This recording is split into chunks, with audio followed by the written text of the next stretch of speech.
Ngọc Hiền TV xin trân trọng kính chào quý ông bà, cô, chú, bác, anh chị em.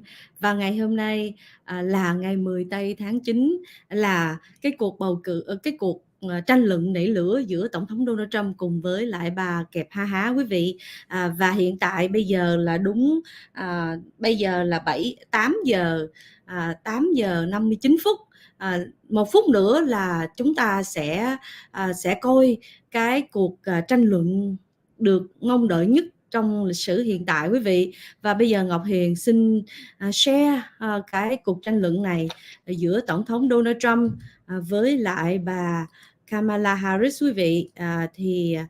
Hiện tại đó thì bây giờ là cái cuộc tranh luận đó đang bắt đầu, và Ngọc Hiền xin bắt đầu với lại quý khán thính giả của Ngọc Hiền TV một cái cuộc tranh luận mà phải nói rằng là hiện tất cả các truyền thông ở tại Hoa Kỳ này. Ngọc Hiền xin đợi Ngọc Hiền 1 phút để Ngọc Hiền share cái link cho quý vị khán thính giả, bởi vì Tổng thống Trump cái link của Tổng thống Donald Trump, Ngọc Hiền share cái link của Tổng thống Donald Trump. Ok, thì không thấy cái link Tổng thống Donald Trump live, nhưng mà Ngọc Hiền sẽ share cái link của những chương trình khác quý vị. Một chương trình rất là phải nói. Bây giờ hiện tại, ok, bây giờ đợi Ngọc Hiền 1 phút nha. Bây giờ Ngọc Hiền sẽ xin share cho quý vị. Và chúng ta kỳ vọng nhất trong lịch sử về cái phải nói rằng là đây là một cái cuộc tranh luận mà chưa phải nói. Thì hiện tại đó thì ở trên cái diễn đàn thì Ngọc Hiền thấy là có cái diễn đàn Right Side Broadcasting, nhưng mà họ chưa có live quý vị, không biết tại sao. Không biết tại sao là họ chưa có live, nhưng mà Ngọc Hiền xin chia sẻ cho quý vị đài Newsmax. Ok.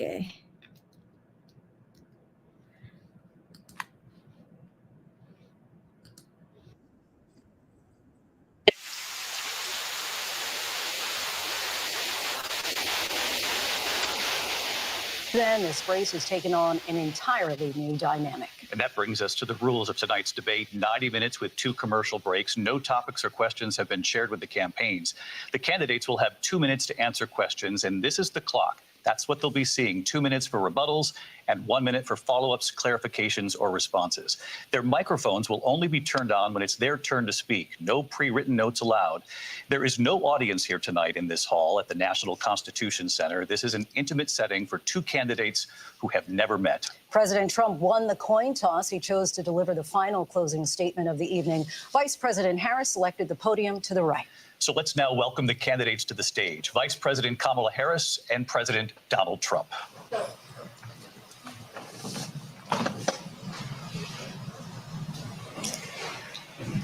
Kamala Harris. Let's have a good debate. Nice to see you. Have fun. Thank you. Welcome to you both. It's wonderful to have you. It's an honor to have you both here tonight. Good evening. We are looking forward to a spirited and thoughtful debate. So let's get started. I want to begin tonight with the issue that voters repeatedly say is their number one issue, and that is the economy and the cost of living in this country. Vice President Harris, you and President Trump were elected 4 years ago, and your opponent on the stage here tonight often asks his supporters, are you better off than you were 4 years ago? When it comes to the economy, do you believe Americans are better off than they were 4 years ago? So I was raised as a middle-class kid. And I am actually the only person on this stage who has a plan that is about lifting up the middle class and working people of America. I believe in the ambition, the aspirations, the dreams of the American people.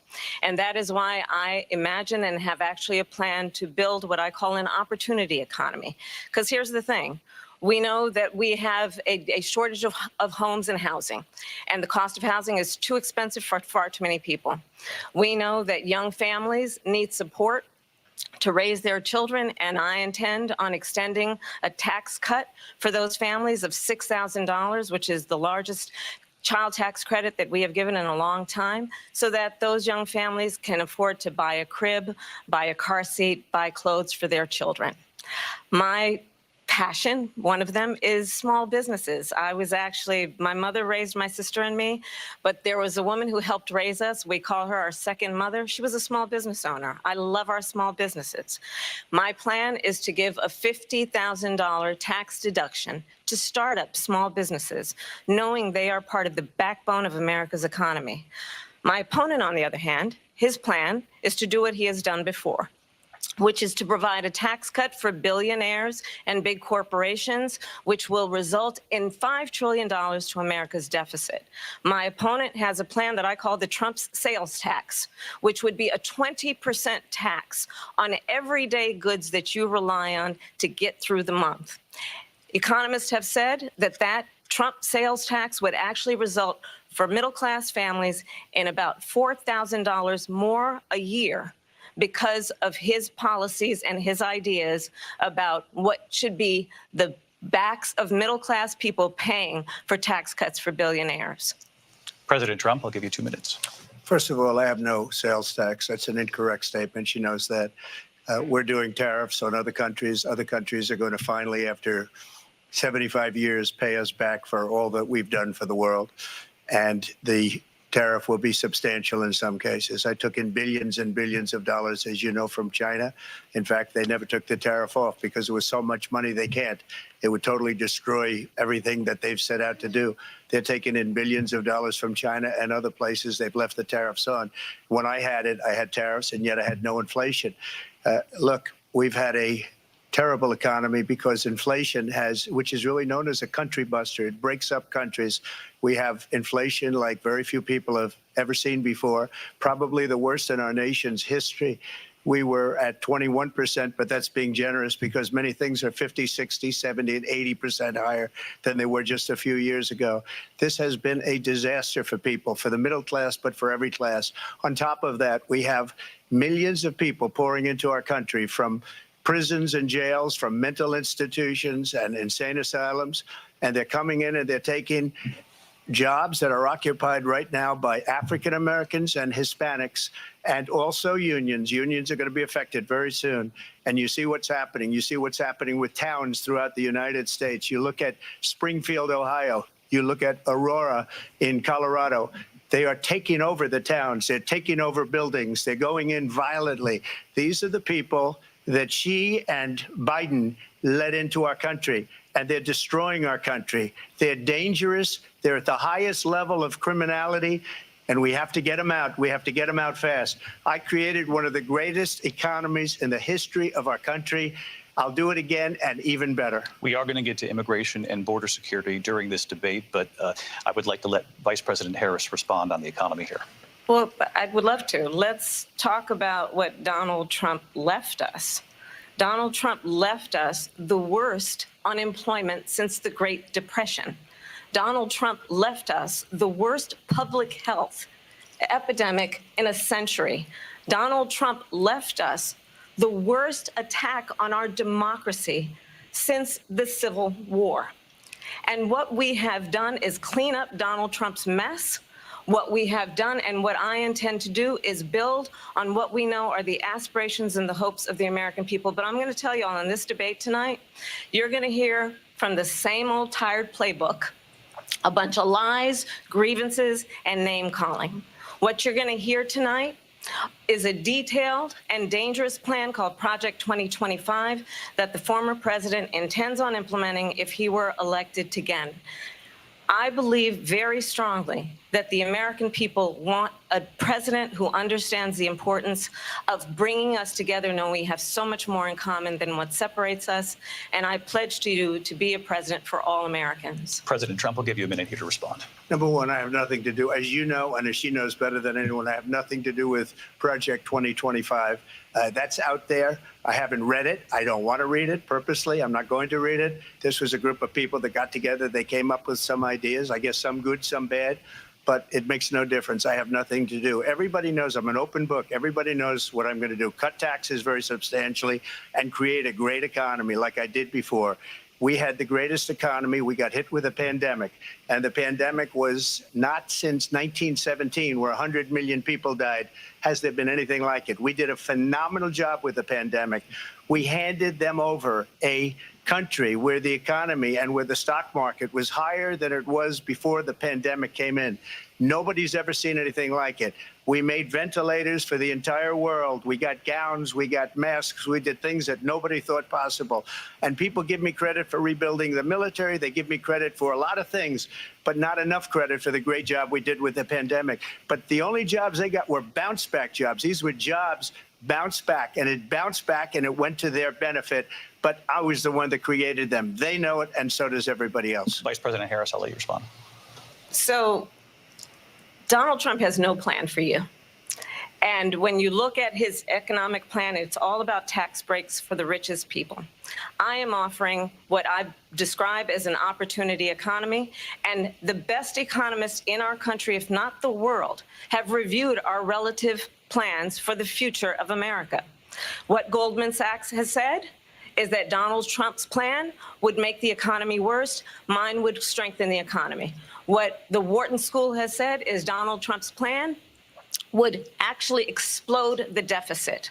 16 Nobel laureates have described his economic plan as something that would increase inflation and by the middle of next year would invite a recession. You just have to look at where we are and where we stand on the issues. And I'd invite you to know that Donald Trump actually has no plan for you because he is more interested in defending himself than he is in looking out for you. That's just a soundbite. They gave her that to say. Look, I went to the Wharton School of Finance, and many of those professors, the top professors, think my plan is a brilliant plan. It's a great plan. It's a plan that's going to bring up our worth, our value as a country. It's going to make people want to be able to go and work and create jobs and create a lot of good, solid money for our country. And just to finish off, she doesn't have a plan. She copied Biden's plan, and it's like 4 sentences, like run, spot, run. 4 sentences that are just, oh, we'll try and lower taxes. She doesn't have a plan. Take a look at her plan. She doesn't have a plan. Mr. President, I do want to drill down on something you both brought up. The Vice President brought up your tariffs. You responded, and let's drill down on this, because your plan is what she calls is essentially a national sales tax. Your proposal calls for tariffs, as you pointed out here, on foreign imports across the board. You recently said that you might double your plan, imposing tariffs up to 20% on goods coming into this country. As you know, many economists say that with tariffs at that level, costs are then passed on to the consumer. Vice President Harris has argued it'll mean higher prices on gas, food, clothing, medication, arguing it costs the typical family nearly $4,000 a year. Do you believe Americans can afford higher prices because of tariffs? They're not going to have higher prices. What's going to have and who's going to have higher prices is China and all of the countries that have been ripping us off for years. I was the only president ever. China was paying us hundreds of billions of dollars, and so were other countries. And, you know, if she doesn't like them, they should have gone out and they should have immediately cut the tariffs. But those tariffs are there 3.5 years now under their administration. We are going to take in billions of dollars, hundreds of billions of dollars. I had no inflation, virtually no inflation. They had the highest inflation perhaps in the history of our country, because I've never seen a worse period of time. People can't go out and buy cereal or bacon or eggs or anything else. The people of our country are absolutely dying with what they've done. They've destroyed the economy. And all you have to do is look at a poll. The polls say 80 and 85 and even 90% that the Trump economy was great, that their economy was terrible. Vice President Harris, I do want to ask for your response, and you heard what the president said there, because the Biden administration did keep a number of the Trump tariffs in place. So how do you respond? Well, let's be clear that the Trump administration resulted in a trade deficit, one of the highest we've ever seen in the history of America. He invited trade wars. You want to talk about his deal with China? What he ended up doing is, under Donald Trump's presidency, he ended up selling American chips to China to help them improve and modernize their military, basically sold us out. when a policy about China should be in making sure the United States of America wins the competition for the 21st century, which means focusing on the details of what that requires, focusing on relationships with our allies, focusing on investing in American-based technology so that we win the race on AI, on quantum computing, focusing on what we need to do to support America's workforce so that we don't end up having on the short end of the stick in terms of workers' rights. But what Donald Trump did, let's talk about this, with COVID, is he actually thanked President Xi for what he did during COVID. Look at his tweet. Thank you, President Xi, exclamation point, when we know that Xi was responsible for lacking and not giving us transparency about the origins of COVID. President Trump, I'll let you respond. First of all, they bought their chips from Taiwan. We hardly make chips anymore because of philosophies like they have and policies like they have. I don't say her because she has no policy. Everything that she believed 3 years ago and 4 years ago is out the window. She's going to my philosophy now. In fact, I was going to send her a MAGA hat. She's gone to my philosophy. But if she ever got elected, she'd change it. And it will be the end of our country. She's a Marxist. Everybody knows she's a Marxist. Her father's a Marxist professor in economics, and he taught her well. But when you look at what she's done to our country, and when you look at these millions and millions of people that are pouring into our country monthly, where it's, I believe, 21 million people, not the 15 that people say, and I think it's a lot higher than the 21. That's bigger than New York State pouring in. And just look at what they're doing to our country. They're criminals. Many of these people coming in are criminals. And that's bad for our economy, too. You know, you mentioned before, we'll talk about immigration later. Well, bad immigration is the worst thing that can happen to our economy. They have, and she has, destroyed our country with policy that's insane. Almost policy that you'd say they have to hate our country. President Trump, thank you. Lindsay? I want to turn to the issue of abortion. President Trump, you've often touted that you were able to kill Roe v. Wade. Last year, you said that you were proud to be the most pro-life president in American history. Then last month, you said that your administration would be great for women and their reproductive rights. In your home state of Florida, you surprised many with regard to your 6-week abortion ban because you initially had said that it was too short. And you said, quote, I'm going to be voting that we need more than 6 weeks. But then the very next day, you reversed course and said you would vote to support the 6-week ban.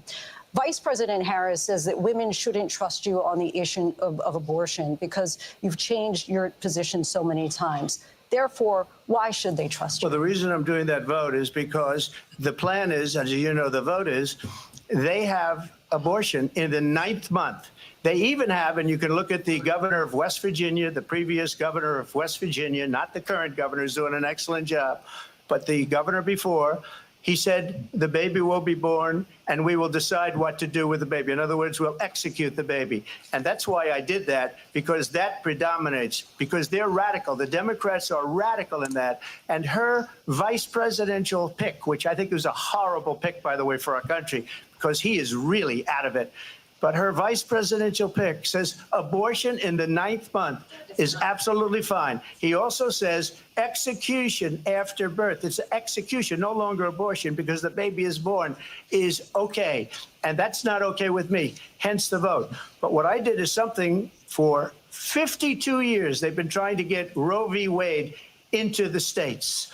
And through the genius and heart and strength of 6 Supreme Court justices, we were able to do that. Now, I believe in the exceptions for rape, incest, and life of the mother. I believe strongly in it. Ronald Reagan did also. 85% of Republicans do. Exceptions. Very important. But we were able to get it, and now states are voting on it. And for the first time, you're going to see, look, this is an issue that's torn our country apart for 52 years.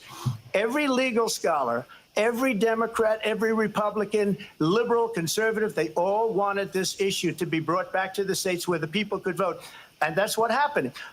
Now, Ohio, the vote was somewhat liberal. Kansas, the vote was somewhat liberal, much more liberal than people would have thought. But each individual state is voting. It's the vote of the people now. It's not tied up in the federal government. I did a great service in doing it. It took courage to do it. And the Supreme Court had great courage in doing it. And I give tremendous credit to those 6 justices. There is no state in this country where it is legal to kill a baby after it's born. Madam Vice President, I want to get your response to President Trump. Well, as I said, you're going to hear a bunch of lies, and that's not actually a surprising fact. Let's understand how we got here. Donald Trump hand-selected 3 members of the United States Supreme Court with the intention that they would undo the protections of Roe v. Wade. And they did exactly as he intended. And now in over 20 states, there are Trump abortion bans, which make it criminal for a doctor or nurse to provide health care. In one state, it provides prison for life.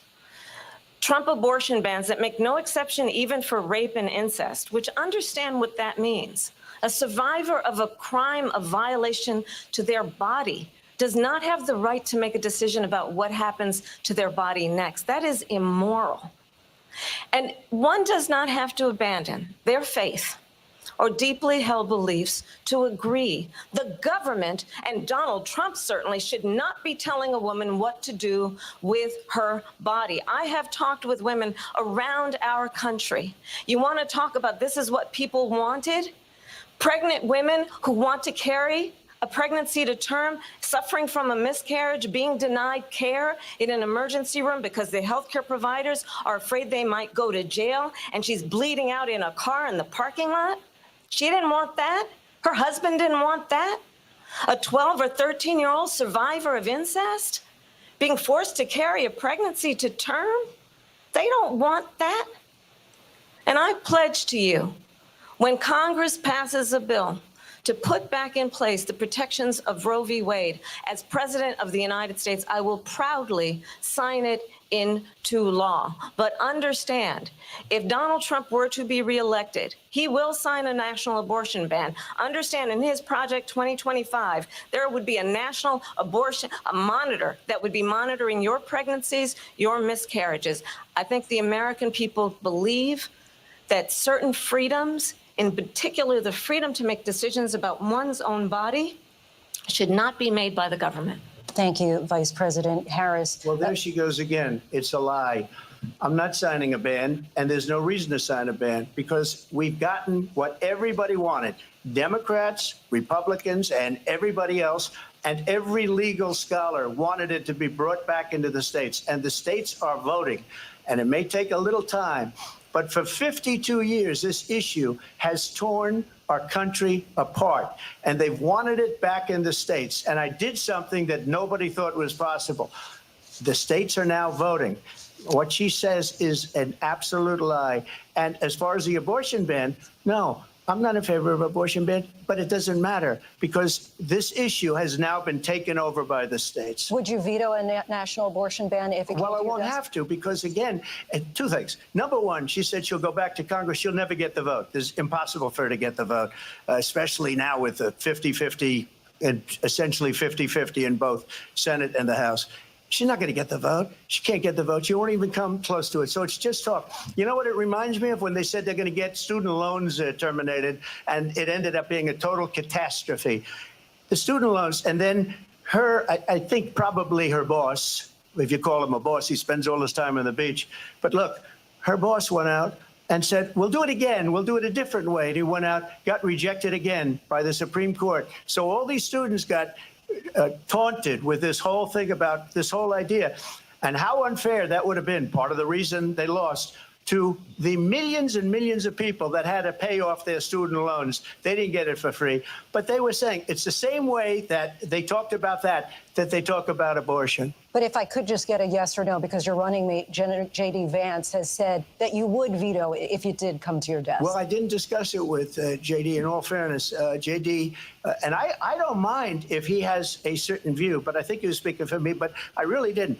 Look, we don't have to discuss it because she'd never be able to get it, just like she couldn't get student loans. They couldn't get student loans. They didn't even come close to getting student loans. They taunted young people and a lot of other people that had loans.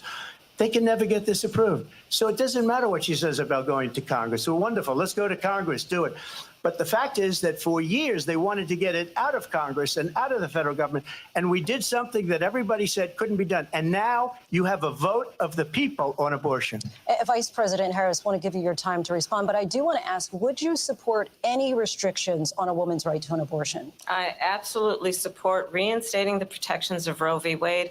And as you rightly mentioned, nowhere in America is a woman carrying a pregnancy to term and asking for an abortion. That is not happening. It's insulting to the women of America. And understand what has been happening under Donald Trump's abortion bans. Couples who pray and dream of having a family are being denied IVF treatments. What is happening in our country? Working people, working women who are working 1 or 2 jobs, who can barely afford childcare as it is, have to travel to another state to get on a plane sitting next to strangers to go and get the health care she needs. Barely can afford to do it, and what you are putting her through is unconscionable. And the people of America have not, the majority of Americans believe in a woman's right to make decisions about her own body. And that is why in every state where this issue has been on the ballot, in red and blue states both, the people of America have voted for freedom. Vice President Harris, excuse me, I have to respond. Another lie. It's another lie. I have been a leader on IVF, which is fertilization. The IVF, I have been a leader. In fact, when they got a very negative decision on IVF from the Alabama courts, I saw the people of Alabama and the legislature 2 days later voted it in. I've been a leader on it. They know that, and everybody else knows it. I have been a leader on fertilization, IVF. And the other thing, you should ask, will she allow abortion in the 8th month, 9th month, 7th month? Come on. Okay, would you do that? Why don't you ask her that question? Why don't you answer the question? Would you because veto? Under Roe v. Answer Wade, the question. Would you veto? You could do abortions in the 7th month, the 8th month, the 9th That's month, not true. and probably after birth. Just look at the governor, former governor of Virginia. The governor of Virginia said, we put the baby aside and then we determine what we want to do with the baby. President Trump, thank you. We're going to turn now to immigration and border security. We know it's an issue that's important to Republicans, Democrats, voters across the board in this country. Vice President Harris, you were tasked by President Biden with getting to the root causes of migration from Central America. We know that illegal border crossings reached a record high in the Biden administration. This past June, President Biden imposed tough new asylum restrictions. We know the numbers since then have dropped significantly. But my question to you tonight is, why did the administration wait until 6 months before the election to act? And would you have done anything differently from President Biden on this? So I'm the only person on this stage who has prosecuted transnational criminal organizations for the trafficking of guns, drugs, and human beings. And let me say that the United States Congress, including some of the most conservative members of the United States Senate, came up with a border security bill, which I supported. And that bill would have put 1,500 more border agents on the border to help those folks who are working there right now overtime, trying to do their job. It would have allowed us to stem the flow of fentanyl coming into the United States. I know there are so many families watching tonight who have been personally affected by the surge of fentanyl in our country.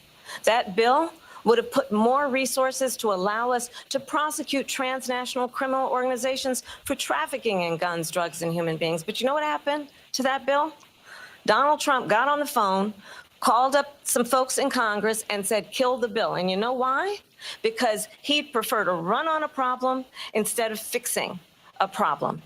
And understand, this comes at a time where the people of our country actually need a leader who engages in solutions, who actually addresses the problems at hand. But what we have in the former president is someone who would prefer to run on a problem instead of fixing a problem. And I'll tell you something, he's going to talk about immigration a lot tonight, even when it's not the subject that is being raised. And I'm going to actually do something really unusual, and I'm going to invite you to attend one of Donald Trump's rallies, because it's a really interesting thing to watch. You will see during the course of his rallies, he talks about fictional characters like Hannibal Lecter, He will talk about windmills cause cancer. And what you will also notice is that people start leaving his rallies early out of exhaustion and boredom. And I will tell you, the one thing you will not hear him talk about is you. You will not hear him talk about your needs, your dreams, and your desires. And I'll tell you, I believe you deserve a president who actually puts you first, and I pledge to you that I will. Vice President Harris, thank you. President Trump, on that point, I want to get your response. Well, I would like to respond. Let me just ask, though, why did you try to kill that bill, and successfully so? That would have put thousands of additional agents and officers on the border. First, let me respond as to the Please. rallies. She said people start leaving. People don't go to her rallies. There's no reason to go. And the people that do go, she's bussing them in and paying them to be there, and then showing them in a different light. So she can't talk about that. People don't leave my rallies. We have the biggest rallies, the most incredible rallies in the history of politics. That's because people want to take their country back. Our country is being lost. We're a failing nation. And it happened 3.5 years ago. And what's going on here, you're going to end up in World War III, just to go into another subject. What they have done to our country by allowing these millions and millions of people to come into our country, and look at what's happening to the towns all over the United States. And a lot of towns don't want to talk. It's not going to be Aurora or Springfield. A lot of towns don't want to talk about it because they're so embarrassed by it. In Springfield, they're eating the dogs, the people that came in. They're eating the cats. They're eating the pets of the people that live there. And this is what's happening in our country, and it's a shame. As far as the rallies are concerned, as far as the reason they go is they like what I say. They want to bring our country back. They want to make America great again. It's a very simple phrase, make America great again. She's destroying this country, and if she becomes president, this country doesn't have a chance of success. Not only success, we'll end up being Venezuela on steroids. I just want to clarify here. You bring up Springfield, Ohio, and ABC News did reach out to the city manager there. He told us there have been no credible reports of specific claims of pets being harmed, injured, or abused by individuals within the immigrant community. Well, I've seen people on television. Let me just say here, this is the people on television say my dog was taken and used for food. So maybe he said that, and maybe that's a good thing to say for a city manager. I'm not taking this from television. But the people on television saying their dog was eaten by the people that went there.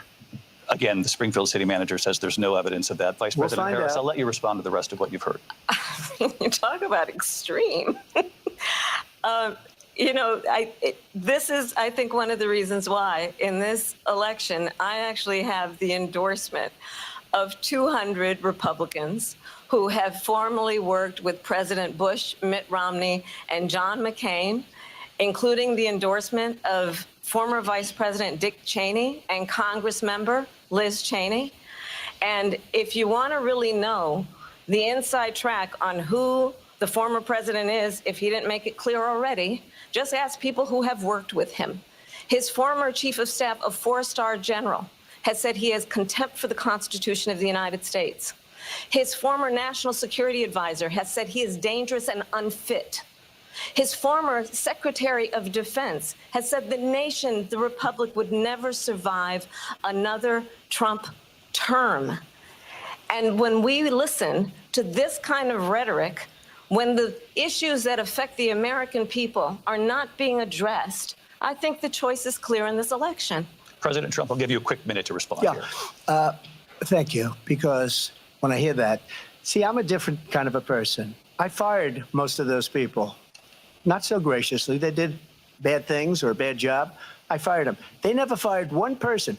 They didn't fire anybody having to do with Afghanistan and the Taliban and the 13 people whose were just killed, viciously and violently killed. And I got to know the parents and the family. They didn't fire. They should have fired all those generals, all those top people, because that was one of the most incompetently handled situations anybody has ever seen. So when somebody does a bad job, I fire him. And you take a guy like Esper. He was no good. I fired him. So he writes a book. Another one writes a book, because with me, they can write books. With nobody else can they? But they have done such a poor job, and they never fire anybody. Look at the economy. Look at the inflation. They didn't fire any of their economists. They have the same people. That's a good way not to have books written about you. But just to finish, I got more votes than any Republican in history by far. In fact, I got more votes than any president, sitting president in history by far. Let me continue on immigration. It was what you wanted to talk about earlier, so let's get back to your deportation proposal that the vice president has reacted to as well. President Trump, you call this the largest domestic deportation operation in the history of our country. You say you would use the National Guard. You say if things get out of control, you'd have no problem using the U.S. military. Police, yes. You also said you would use local police. How would you deport 11 million undocumented immigrants? I know you believe that number is much higher. Take us through this. What does this look like? Will authorities be going door to door in this country? Yeah, it is much higher because of them. They allowed criminals, many, many millions of criminals.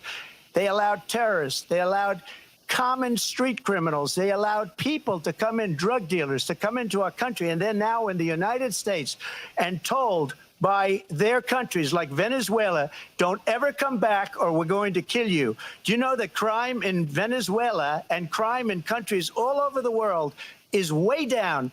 You know why? Because they've taken their criminals off the street and they've given them to her to put into our country.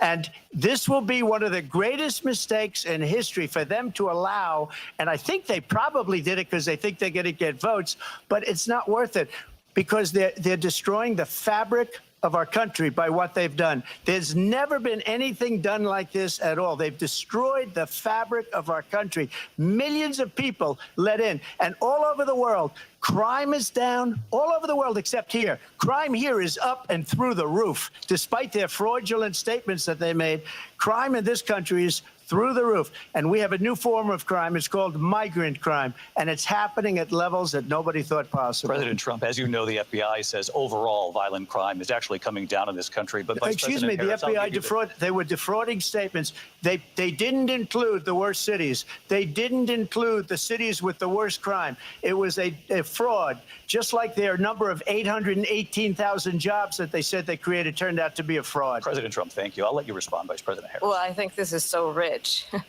coming from someone who has been prosecuted for national security crimes, economic crimes, election interference, has been found liable for sexual assault, and his next big court appearance is in November at his own criminal sentencing. And let's be clear where each person stands on the issue of what is important about respect for the rule of law and respect for law enforcement. The former vice president called for defunding federal law enforcement, 45,000 agents, get this, on the day after he was arraigned on 34 felony counts. So let's talk about what is important in this race. It is important that we move forward, that we turn the page on this same old tired rhetoric and address the needs of the American people, address what we need to do about the housing shortage, which I have a plan for, address what we must do to support our small businesses, address bringing down the price of groceries. But frankly, the American people are exhausted with this same old tired playbook. Vice President Harris, thank you. Excuse me. Every one of those cases was started by them against their political opponent. And I'm winning most of them, and I will win the rest on appeal. And you saw that with the decision that came down just recently from the Supreme Court. I'm winning most of them. But those are cases, it's called weaponization. Never happened in this country. They weaponized the Justice Department. Every one of those cases was involved with the DOJ, from Atlanta and Fani Willis to the Attorney General of New York and the DA in New York, every one of those cases. And then they say, oh, he's a criminal. They're the ones that made them go after me. By the way, Joe Biden was found essentially guilty on the documents case. And what happened in my documents case? They said, oh, that's the toughest of them all. A complete and total victory. 2 months ago, it was thrown out. It's weaponization, and they used it, and it's never happened in this country. They used it to try and win an election. They're fake cases. President Trump, thank you. A really quick response here, Vice President Harris, on this notion of weaponization of the Justice Department. Well, let's talk about extreme and understand the context in which this election in 2024 is taking place. The United States Supreme Court recently ruled that the former president would essentially be immune from any misconduct if he were to enter the White House again. Understand, this is someone who has openly said he would terminate, I'm quoting, terminate the Constitution of the United States, that he would weaponize the Department of Justice against his political enemies. Someone who has openly expressed disdain for members of our military. Understand what it would mean if Donald Trump were back in the White House with no guardrails, because certainly we know now the court won't stop him. We know J.D. Vance is not going to stop him. It's up to the American people Vice President to stop Harris, him. thank you. Lindsay? Vice President Harris, in your last run for president. This is the one that weaponized, not me. She weaponized. I probably took a bullet to the head because of the things that they say about me. They talk about democracy. I'm a threat to democracy. They're the threat to democracy with a fake Russia investigation that went nowhere. We have a lot to get to. Lindsay? Vice President Harris, in your last run for president, you said you wanted to ban fracking. Now you don't. You wanted mandatory government buyback programs for assault weapons. Now your campaign says you don't. You supported decriminalizing border crossings. Now you're taking a harder line. I know you say that your values have not changed. So then why have so many of your policy positions changed? So my values have not changed, and I'm going to discuss every one of the, at least every point that you've made. But in particular, let's talk about fracking because we're here in Pennsylvania. I made that very clear in 2020. I will not ban fracking. I have not banned fracking as Vice President of the United States. And in fact, I was the tie-breaking vote on the Inflation Reduction Act, which opened new leases for fracking. My position is that we have got to invest in diverse sources of energy so we reduce our reliance on foreign oil. We have had the largest increase in domestic oil production in history because of an approach that recognizes that we cannot over-rely on foreign oil. As it relates to my values, let me tell you, I grew up a middle-class kid raised by a hardworking mother who worked and saved and was able to buy our first home when I was a teenager. The values I bring to the importance of home ownership, knowing not everybody got handed $400 million on a silver platter and then filed bankruptcy 6 times, is a value that I bring to my work to say we are going to work with the private sector and home builders to increase 3 million homes, increase by 3 million homes by the end of my first term. My work that is related to having a friend when I was in high school who was sexually assaulted by her stepfather. And my focus then on protecting women and children from violent crime is based on a value that is deeply grounded in the importance of standing up for those who are most vulnerable. My work that is about protecting Social Security and Medicare is based on long-standing work that I have done, protecting seniors from scams. My values have not changed. And what is important is that there is a president who actually brings values and a perspective that is about lifting people up and not beating people down and name-calling. The true measure of the leader is the leader who actually understands the strength is not in beating people down, it's in lifting people up. I intend to be that president. President Trump, your Well, first of all, I wasn't given $400 million. I wish I was. My father was a Brooklyn builder, Brooklyn, Queens, and a great father, and I learned a lot from him. But I was given a fraction of that, a tiny fraction, and I built it into many, many billions of dollars, many, many billions. And when people see it, they are even surprised. So we don't have to talk about that. Fracking, she's been against it for 12 years. Defund the police, she's been against that forever. She gave all that stuff up very wrongly, very horribly, and everybody's laughing at it, okay? They're all laughing at it. She gave up at least 12 and probably 14 or 15 different policies. Like, she was big on defund the police. In Minnesota, she went out, wait a minute, I'm talking now, if you don't mind, please. Does that sound familiar?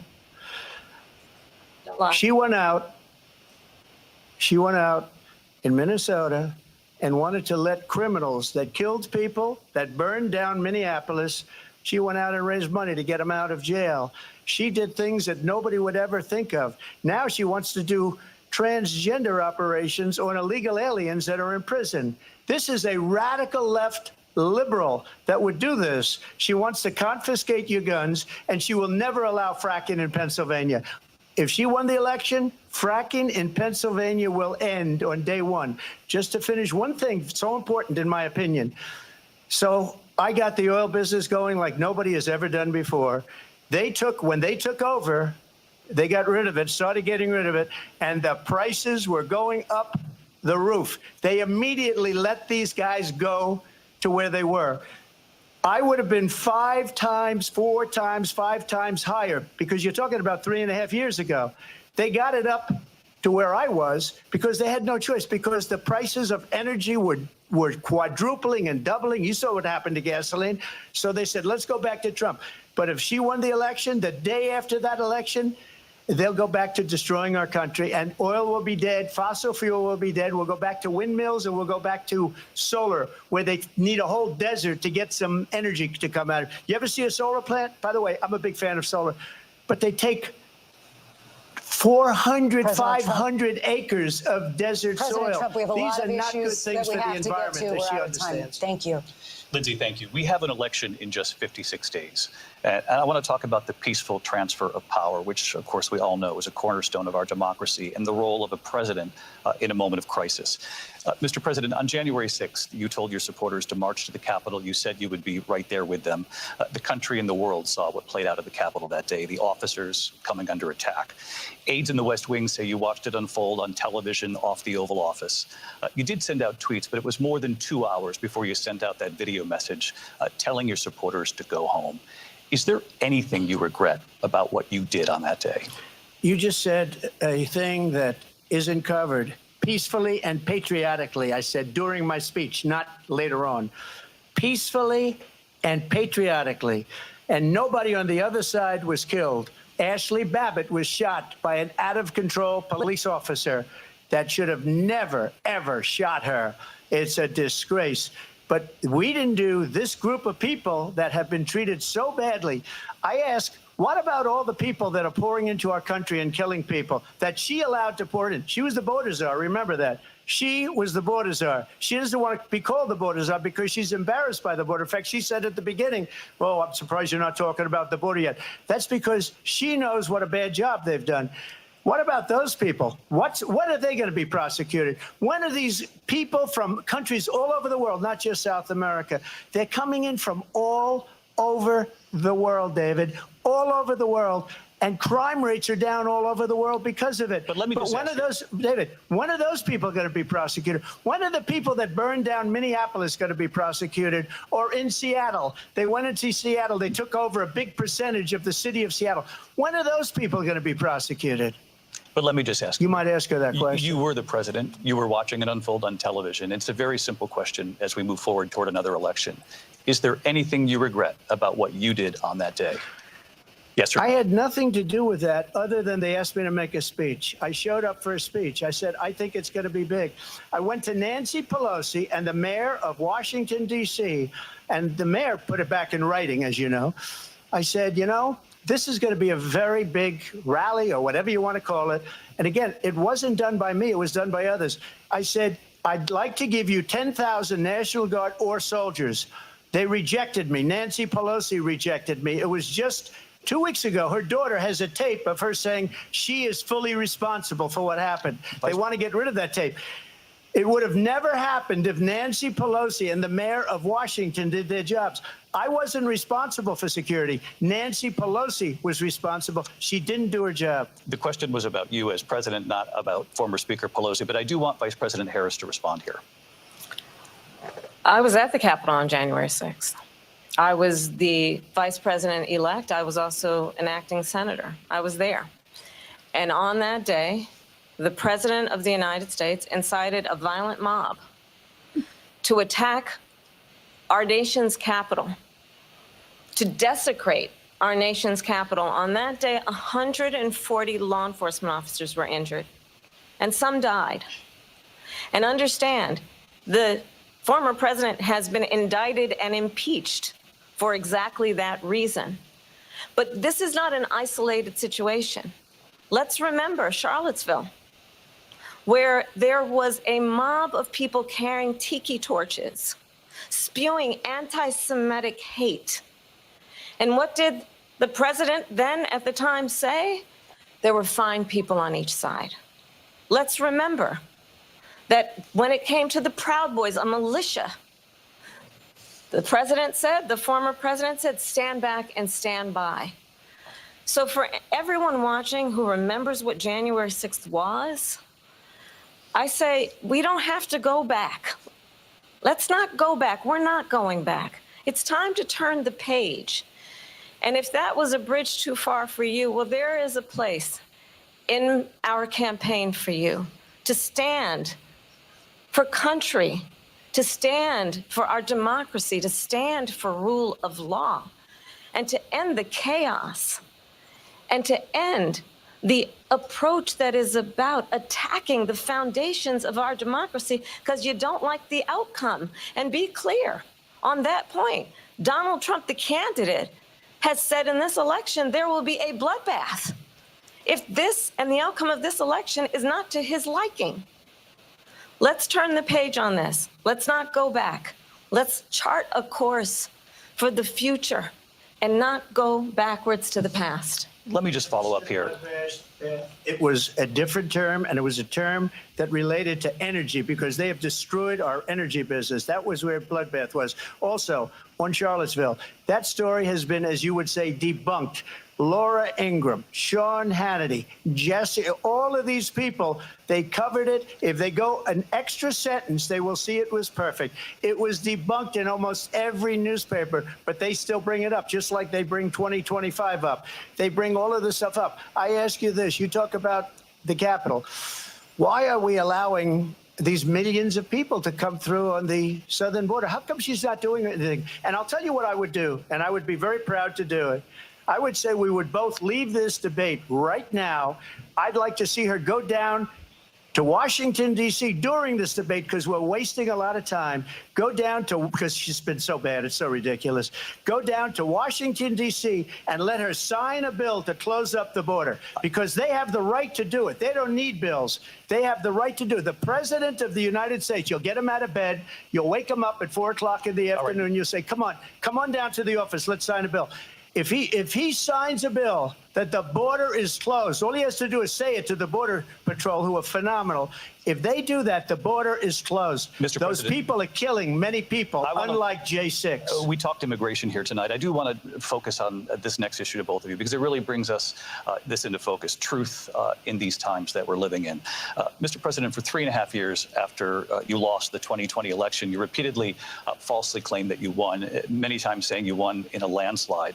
In the past couple of weeks leading up to this debate, you have said, quote, you lost by a whisker, that you, quote, didn't quite make it, that you came up a little bit short.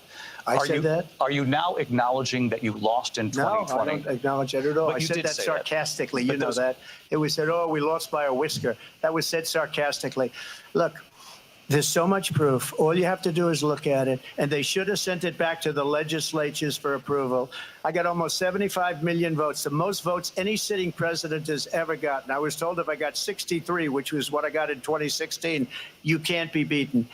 The election, people should never be thinking about an election as fraudulent. We need two things. We need walls. And we have to have it. We have to have borders, and we have to have good elections. Our elections are bad. And a lot of these illegal immigrants coming in, they're trying to get them to vote. They can't even speak English. They don't even know what country they're in practically. And these people are trying to get them to vote. And that's why they're allowing them to come into our country. I did watch all of these pieces of video. I didn't detect the sarcasm, lost by a whisker. We didn't quite make it. And we should just point out here as clarification, and you know this, you and your allies, 60 cases in front of many judges, many of them Republican. No judge looked at it. And said they said we didn't have standing. That's the other thing. They said we didn't have standing, a technicality. Can you imagine a system where a person in an election doesn't have standing? The president of the United States doesn't have standing. That's how we lost. If you look at the facts, and I'd love to have you'll do a special on it. I'll show you Georgia, and I'll show you Wisconsin, and I'll show you Pennsylvania, and I'll show you. We have so many facts and statistics, but you know what? That doesn't matter because we have to solve the problem that we have right now. That's old news. And the problem that we have right now is we have a nation in decline. and they have put it into decline. We have a nation that is dying, David. Mr. President, thank you. Vice President Harris, you heard the president there tonight. He said he didn't say that he lost by a whisker. So he still believes he did not lose the election that was won by President Biden and yourself. But I do want to ask you about something that's come up in the last couple of days. This was a post from President Trump about this upcoming election just weeks away. He said, when I win, those people who cheated, and then he lists donors, voters, election officials, he says will be prosecuted to the fullest extent of the law, which will include long-term prison sentences. One of your campaign's top lawyers responded saying, we won't let Donald Trump intimidate us. We won't let him suppress the vote. Is that what you believe he's trying to do here? Donald Trump was fired by 81 million people. So let's be clear about that. And clearly he is having a very difficult time processing that. But we cannot afford to have a president of the United States who attempts, as he did in the past, to upend the will of the voters in a free and fair election. And I'm going to tell you that I have traveled the world as Vice President of the United States, and world leaders are laughing at Donald Trump. I have talked with military leaders, some of whom worked with you, and they say you're a disgrace.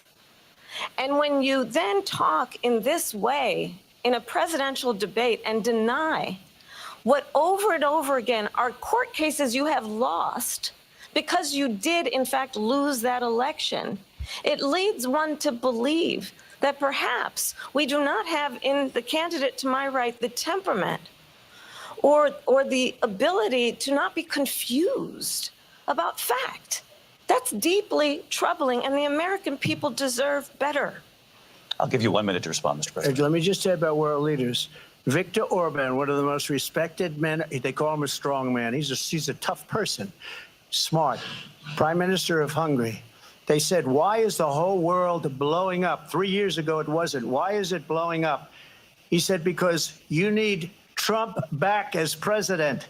They were afraid of him. China was afraid, and I don't like to use the word afraid, but I'm just quoting him. China was afraid of him. North Korea was afraid of him. Look at what's going on with North Korea, by the way. He said Russia was afraid of him. I ended the Nord Stream 2 pipeline, and Biden put it back on day one, but he ended the XL pipeline. The XL pipeline in our country, he ended that. But he let the Russians build a pipeline going all over Europe and heading into Germany, the biggest pipeline in the world. Look, Viktor Orban said it. He said the most respected, most feared person is Donald Trump. We had no problems when Trump was president, but when this weak, pathetic man that you saw at a debate just a few months ago, that if he weren't in that debate, he'd be running instead of her. She got no votes. He got 14 million votes. What you did, you talk about a threat to democracy. He got 14 million votes, and they threw him out of office. And you know what? I'll give you a little secret. He hates her. He can't stand her. But he got 14 million votes. They threw him out. She got 0 votes. And when she ran, she was the first one to leave because she failed. And now she's running. I don't understand it, but I'm okay with it because your time is I think we're going to do very well. We've got a lot more to get to. Turning now to the Israel-Hamas war and the hostages who are still being held, Americans among them. Vice President Harris, in December, you said, quote, Israel has a right to defend itself, but you added, quote, it matters how, saying international humanitarian law must be respected. Israel must do more to protect innocent civilians. You said that 9 months ago. Now an estimated 40,000 Palestinians are dead. Nearly 100 hostages remain. Just last week, Prime Minister Benjamin Netanyahu said there's not a deal in the making. President Biden has not been able to break through the stalemate. How would you do it? Well, let's understand how we got here. On October 7, Hamas, a terrorist organization, slaughtered 1,200 Israelis. Many of them young people who were simply attending a concert. Women were horribly raped. And so absolutely, I said then, I say now, Israel has a right to defend itself. We would. And how it does so matters. Because it is also true, far too many innocent Palestinians have been killed. Children, mothers. What we know is that this war must end. It must end immediately, and the way it will end is we need a ceasefire deal and we need the hostages out. And so we will continue to work around the clock on that. Work around the clock, also understanding that we must chart a course for a two-state solution. And in that solution, there must be security for the Israeli people and Israel, and in equal measure for the Palestinians. But the one thing I will assure you always, I will always give Israel the ability to defend itself, in particular as it relates to Iran and any threat that Iran and its proxies pose to Israel. But we must have a two-state solution where we can rebuild Gaza, where the Palestinians have security, self-determination, and the dignity they so rightly deserve. President Trump, how would you negotiate with Netanyahu and also Hamas in order to get the hostages out and prevent the killing of more innocent civilians in Gaza? If I were president, it would have never started. If I were president, Russia would have never, ever, I know Putin very well, he would have never, and there was no threat of it either, by the way, for 4 years, have gone into Ukraine and killed millions of people when you add it up, far worse than people understand what's going on over there. But when she mentions about Israel, all of a sudden, she hates Israel. She wouldn't even meet with Netanyahu when he went to Congress to make a very important speech. She refused to be there because she was at a sorority party of hers. She wanted to go to the sorority party. She hates Israel. If she's president, I believe that Israel will not exist within 2 years from now. And I've been pretty good at predictions, and I hope I'm wrong about that one. She hates Israel. At the same time, in her own way, she hates the Arab population because the whole place is going to get blown up. Arabs, Jewish people, Israel will be gone. It would have never happened. Iran was broke under Donald Trump. Now Iran has $300 billion because they took off all the sanctions that I had. Iran had no money for Hamas or Hezbollah or any of the 28 different spheres of terror, and they are spheres of terror, horrible terror. They had no money. It was a big story, and you know it. You covered it very well, actually. They had no money for terror. They were broke. Now they're a rich nation, and now what they're doing is they're spreading that money around. Look at what's happening with the Houthis and Yemen. Look at what's going on in the Middle East. This would have never happened. I will get that settled and fast, and I'll get the war with Ukraine and Russia ended. If I'm president-elect, I'll get it done before even becoming president. Vice President Harris, he says you hate Israel. That's absolutely not true. I have my entire career and life supported Israel and the Israeli people. He knows that. He's trying to, again, divide and distract from the reality, which is it is very well known that Donald Trump is weak and wrong on national security and foreign policy. It is well known that he admires dictators, wants to be a dictator on day one, according to himself. It is well known that he said of Putin that he can do whatever the hell he wants and go into Ukraine. It is well known that he said when Russia went into Ukraine, it was brilliant. It is well known he exchanged love letters with Kim Jong-un. And it is absolutely well known that these dictators and autocrats are rooting for you to be president again because they're so clear. They can manipulate you with flattery and favors. And that is why so many military leaders who you have worked with have told me you are a disgrace.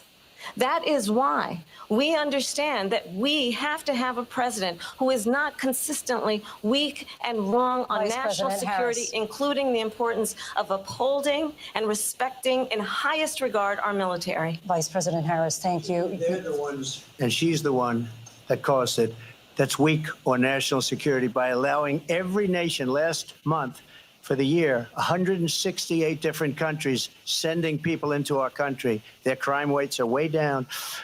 Putin endorsed her last week, said, I hope she wins. And I think he meant it because what he's gotten away with is absolutely incredible. It wouldn't have happened with me. The leaders of other countries think that they're weak and incompetent, and they are. They're grossly incompetent. And I just ask one question. Why does Biden go in and kill the Keystone Pipeline and approve the single biggest deal that Russia's ever made, Nord Stream 2, the biggest pipeline anywhere in the world going to Germany and all over Europe? Because they're weak and they're ineffective. And Biden, by the way, President gets paid Trump, a lot of money. Thank you. We have a lot of issues to get to. We'll be right back with much more of this historic ABC News presidential debate from the National Constitution Center right here in Philadelphia. Back in a moment.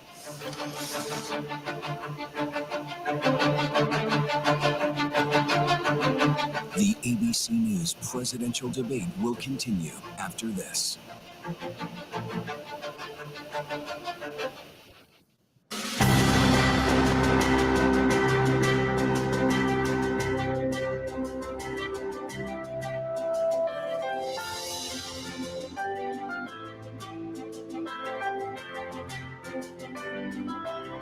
The ethical and moral.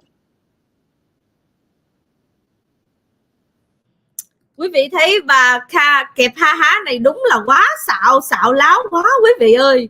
Công nhận á, bà này á, công nhận là một người infiltrate người ta, một người mà công nhận đi ngồi sọ, đi nói những cái láo xạo. Quý vị thấy chưa? Quý vị coi, quý vị thấy công nhận bà này á là một người đi dẫn dắt người ta đi.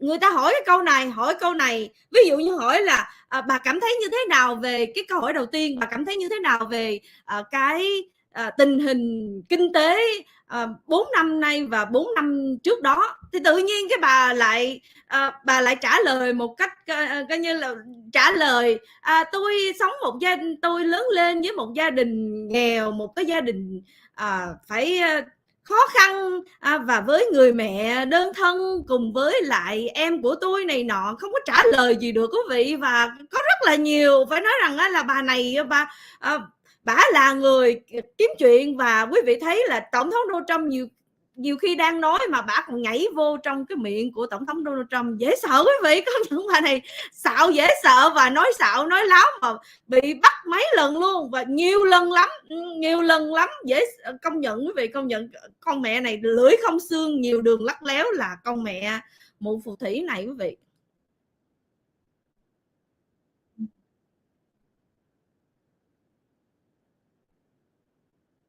Ok, vẫn còn quảng cáo chưa có trở lại quý vị. Bà này á, công nhận cái câu hỏi mà tại sao nói về Israel quý vị, đúng không? Nói về Israel, bà nói là tôi ủng hộ Israel đã bị giết chết 1.200 người, đã bị nhóm khủng bố giết chết bởi Hamas, rồi rất là nhiều nạn nhân, rồi sau này là 40.000 người đang của người Palestine bị chết. Nhưng mà tôi sẽ ủng hộ và tôi sẽ cần là ngưng bắn, cái lệnh ngưng bắn ngay lập tức, và tôi sẽ cố gắng để giúp để mà xây lại và tái kiến trúc lại những cái gì mà đã hai nước hai bên chiến tranh từ hôm bữa giờ. Nhưng mà tổng thống Donald Trump nói bà xạo, bà ghét Israel, bằng chứng là bà khi mà Netanyahu qua Mỹ bà đâu có gặp ông ta đâu, rõ ràng, thấy chưa quý vị, rõ ràng đó. Quý vị thấy cái điểm đó không? Rõ ràng là cái điểm ngay đó, bà xạo. Ngày hôm đó bà đâu có thèm gặp ông Netanyahu đâu, và bà còn kiếm chuyện, bà còn chỉ trích ông ta. Nhưng mà bởi vì ông ta đã gặp tôi, ông ta đã tới ngay Mar-a-Lago luôn, và bà ta cảm thấy nhục nhã, cho nên ngày thứ 2-3 ngày sau bà bay về, bà mới tới gặp ông Netanyahu, thủ tướng của Israel. Quý vị thấy chưa? Rất là nhiều những cái lỗ hổng. Công nhận con mẹ này nói xấu, toàn là nói tổng thống Donald Trump nói xấu quá trời, và nói xấu về cái vụ mà abortion. Quý vị thấy chưa? Nói về cái vụ IVF, cái vụ mà IVF có nghĩa là những người phụ nữ mà họ khó mang thai đó, vì họ trong người của họ, ví dụ như họ lớn tuổi hơn 35 tuổi, hay là có những người mà cơ địa người phụ nữ họ không có mạnh về cái tử cung của họ nó không có tốt, hay là họ không có cái khả năng để mà mang thai một cách tự nhiên được, thì họ phải IVF, có nghĩa là họ phải cấy cái tinh trùng vào với lại cái trứng để mà IVF, để mà làm sao để cái bào thai đó nó sinh sống. Thì cái vấn đề đó Tổng thống Trump nói á, tôi là người leader của IVF nè, trong khi đó bà lại tố cáo Tổng thống Donald Trump, nói Tổng thống Donald Trump là sẽ giết cái Roe v. Wade, sẽ không để cho những người phụ nữ họ có quyền để mà chọn cái lựa chọn của họ là bỏ, coi như là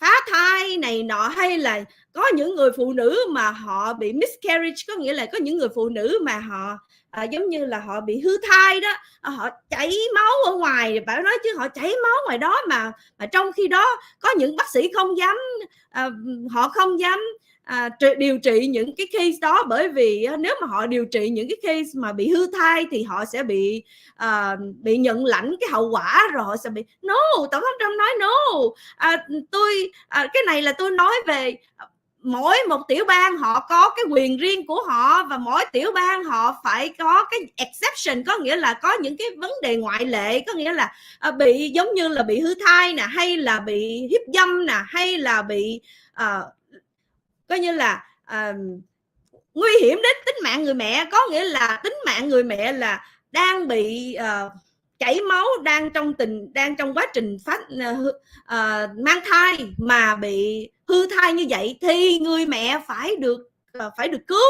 Nhưng mà bà này bà nói xạo, nói láo, cho nên Tổng thống Trump nói không, tôi không có nói như vậy. Và chính tôi là người lúc nào cũng nói tôi là người ủng hộ IVF, mà bà ta tự nhiên nói xấu Tổng thống Trump, nói là Tổng thống Trump là không có ủng hộ IVF này nọ. Quý vị thấy chưa, rõ ràng con mụ này. Ok, chúng ta trở lại với cái live.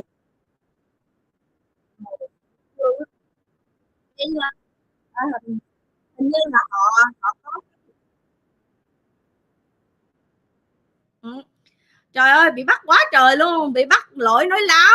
Và con mụ này còn nói hãy turn the page, có nghĩa là phải lật qua một cái trang mới, đừng có nói lại cái chuyện cũ nữa, đừng có nói lại những cái chuyện đã qua nữa. Ủa, tại vì cái chuyện đã qua, tại sao bà không dám đối diện với sự thật vậy? Tại sao bà không dám đối diện với vấn đề di dân, là cái vấn đề nhức nhối nhất mà bây giờ đất nước này đang phải đối diện? Có mũ này cứ nói là đừng có nói lại chuyện quá khứ nữa, đừng nói lại chuyện cũ nữa, phải bây giờ tiến tới tương lai. Ủa, tiến tới tương lai mà bây giờ cái đất nước này đang trong tình trạng và đang đi xuống như vậy, đang tình trạng kiệt quệ như vậy, về vấn đề kinh tế như vậy, thì làm sao phải mà 3 năm mấy này con mụ này không có làm một cái gì hết, mà cứ nói là đừng có nói lại chuyện cũ, cứ turn the page, lật qua một trang mới, phải nói tới cái phải tính chuyện tới tương lai, phải tính chuyện trong tương lai sẽ xảy ra cái chuyện gì. Ủa, không có hiện tại thì làm sao có tương lai? Mà tại sao là 3 năm mấy nay là 3 năm mấy, gần 4 năm nay, tại sao cái tình trạng thuốc phiện, tình trạng di dân lậu vào trong đất nước Mỹ này đã làm rất là nhiều người chết, và rất là nhiều người gia đình con cái có con nhỏ đã bị chết như vậy. Ông bây giờ bà thôi, bây giờ đừng có tranh luận nữa, bây giờ bà phải trở lại trên tòa Bạch Ốc để mà ký ra cái luật là close the border, đóng cái biên giới đi, close the border. Trời ơi, thấy quý vị thấy bả không? Y chang như nghị viên gái, người ta đang nói chuyện, người ta trong có 2 phút mà bả cũng nói over người ta, nói chặn người ta. Và tổng thống Trump nói excuse me, I'm talking, I have 2 minutes. Thấy chưa quý vị, bắt rõ ràng. Công nhận con mụ này phải nói quá trời quá đất luôn quý vị, láo này láo xạo này đến láo xạo kia. Và Ngọc Hiền thấy là chưa có ai mà giống như cái bà này. Và rất là nhiều những cái láo xạo, giống như bà nói rằng bà nói là Putin, cái tên này nói là Tổng thống Trump là người rất là thích yêu Putin, ủng hộ Putin, bởi vì là sẽ trở thành một kẻ độc tài, và có viết những cái love letter, viết những cái lá thư tình với lại Kim Jong Un, rồi sau này là sẽ coi như là rồi sau này là sẽ trở thành một kẻ mà độc tài đảng trị này nọ. Tổng thống Donald Trump nói bà ta là người kiếm chuyện, bà ta là người mà đã gửi cho 160 nước vào trong nước Mỹ này. 168 countries into this country.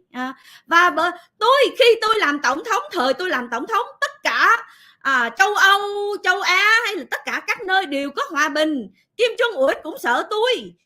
TEXAS-BİNH có nghĩa là tập xì dầu cũng sợ tôi. Putin cũng sợ tôi. Tất cả đều sợ tôi. Không có ai dám hó hé gì hết. Quý vị thấy chưa? Không ai dám hó hé gì hết.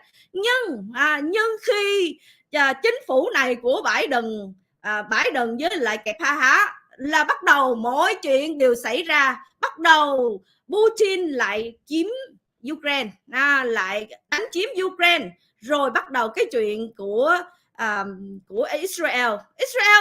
Rõ ràng là trước đó quý vị thấy chưa, trước đó đâu có chuyện gì đâu, trước đó đám khủng bố có dám hó hé gì đâu.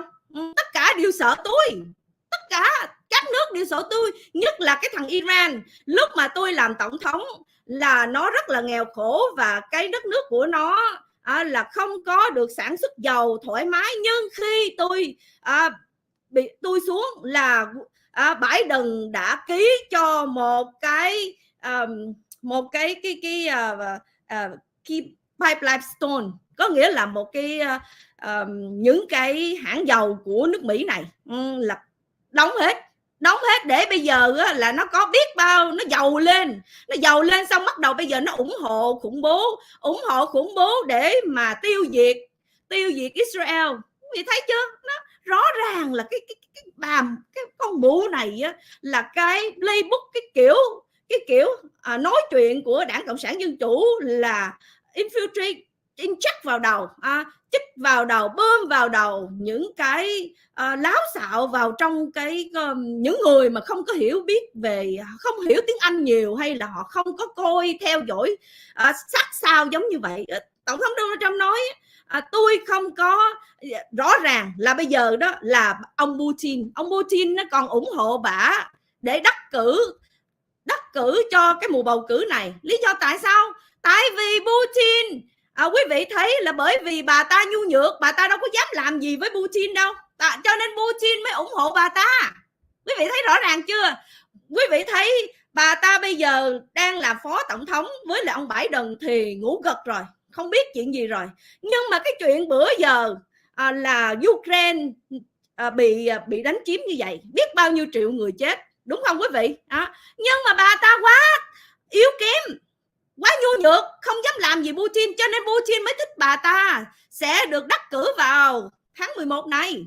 Đó là lý do tại sao Putin lại ủng hộ bà ta. Quý vị thấy chưa? Nhưng bà này lại bắt đầu là ngược lại, cái tào lao, bắt đầu là nói là tổng thống Donald Trump là một kẻ tội phạm, bị 34 tội, rồi một kẻ tội là coi như là sexually abuse bà kia, có nghĩa là tấn công tình dục cái bà già kia, Jean Iricaro gì đó, rồi tội gian dối về sổ sách.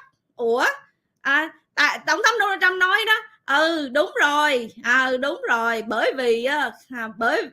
bởi vì bà cho nên là bây giờ tại sao mà cái vấn đề này là ở tại tiểu bang Georgia, Fani Willis đã cấu kết với lại người tình của bà ta đó, và đã coi như là tố cáo tôi những cái tội mà không có, đúng không quý vị? Ok, thì để Ngọc Hiền check lại coi đã trở lại chưa.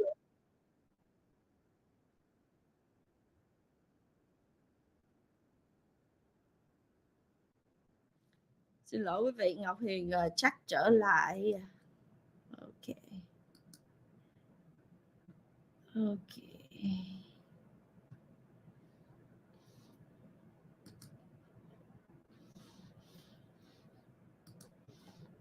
Họ có cái break rất là phải nói cái break rất là lâu. Ok, bây giờ trở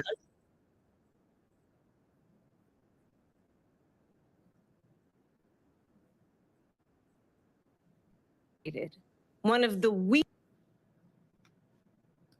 deals you can imagine. He calls himself a deal maker. Even his national security advisor said it was a weak, terrible deal. And here's how it went down. He bypassed the Afghan government. He negotiated directly with a terrorist organization called the Taliban. The negotiation involved the Taliban getting 5,000 Taliban terrorists released. And get this, and the president at the time invited the Taliban to Camp David, a place of storied significance for us as Americans, a place where we honor the importance of American diplomacy, where we invite and receive respected world leaders. And this former president, as president, invited them to Camp David because he does not, again, appreciate the role and responsibility of the President of the United States to be commander-in-chief with a level of respect. And this gets back to the point of how he has consistently disparaged and demeaned members of our military, fallen soldiers, and the work that we must do to uphold the strength and the respect of the United States of America around the world. Vice President Harris, thank you. President Trump, your response to her saying that you began the negotiations with the Taliban. So if you take a look at that period of time, the Taliban was killing our soldiers, a lot of them, with snipers. And I got involved with the Taliban because the Taliban was doing the killing. That's the fighting force within Afghanistan. They don't bother doing that because, you know, they deal with the wrong people all the time. But I got involved. And Abdul is the head of the Taliban. He is still the head of the Taliban. And I told Abdul, don't do it anymore. You do it anymore, you're going to have problems. And he said, why do you send me a picture of my house? I said, you're going to have to figure that out, Abdul. And for 18 months, we had nobody killed. We did have an agreement negotiated by Mike Pompeo. It was a very good agreement. The reason it was good, it was we were getting out. We would have been out faster than them, but we wouldn't have lost the soldiers. We wouldn't have left many Americans behind, and we wouldn't have left $85 billion worth of brand new, beautiful military equipment behind. And just to finish, they blew it.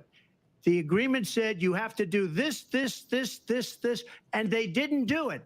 They didn't do it. The agreement was terminated by us because they didn't do what they were supposed to do. I want to move on. And these people did the worst withdrawal, and in my opinion, the most embarrassing moment in the history of our country. And by the way, that's why Russia attacked Ukraine, because they saw how incompetent she and her boss are. President Trump, thank you.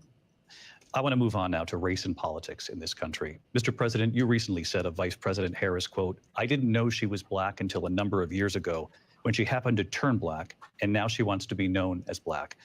I want to ask a bigger picture question here tonight. Why do you believe it's appropriate to weigh in on the racial identity of your opponent? I don't, and I don't care. I don't care what she is. I don't care. You make a big deal out of something. I couldn't care less.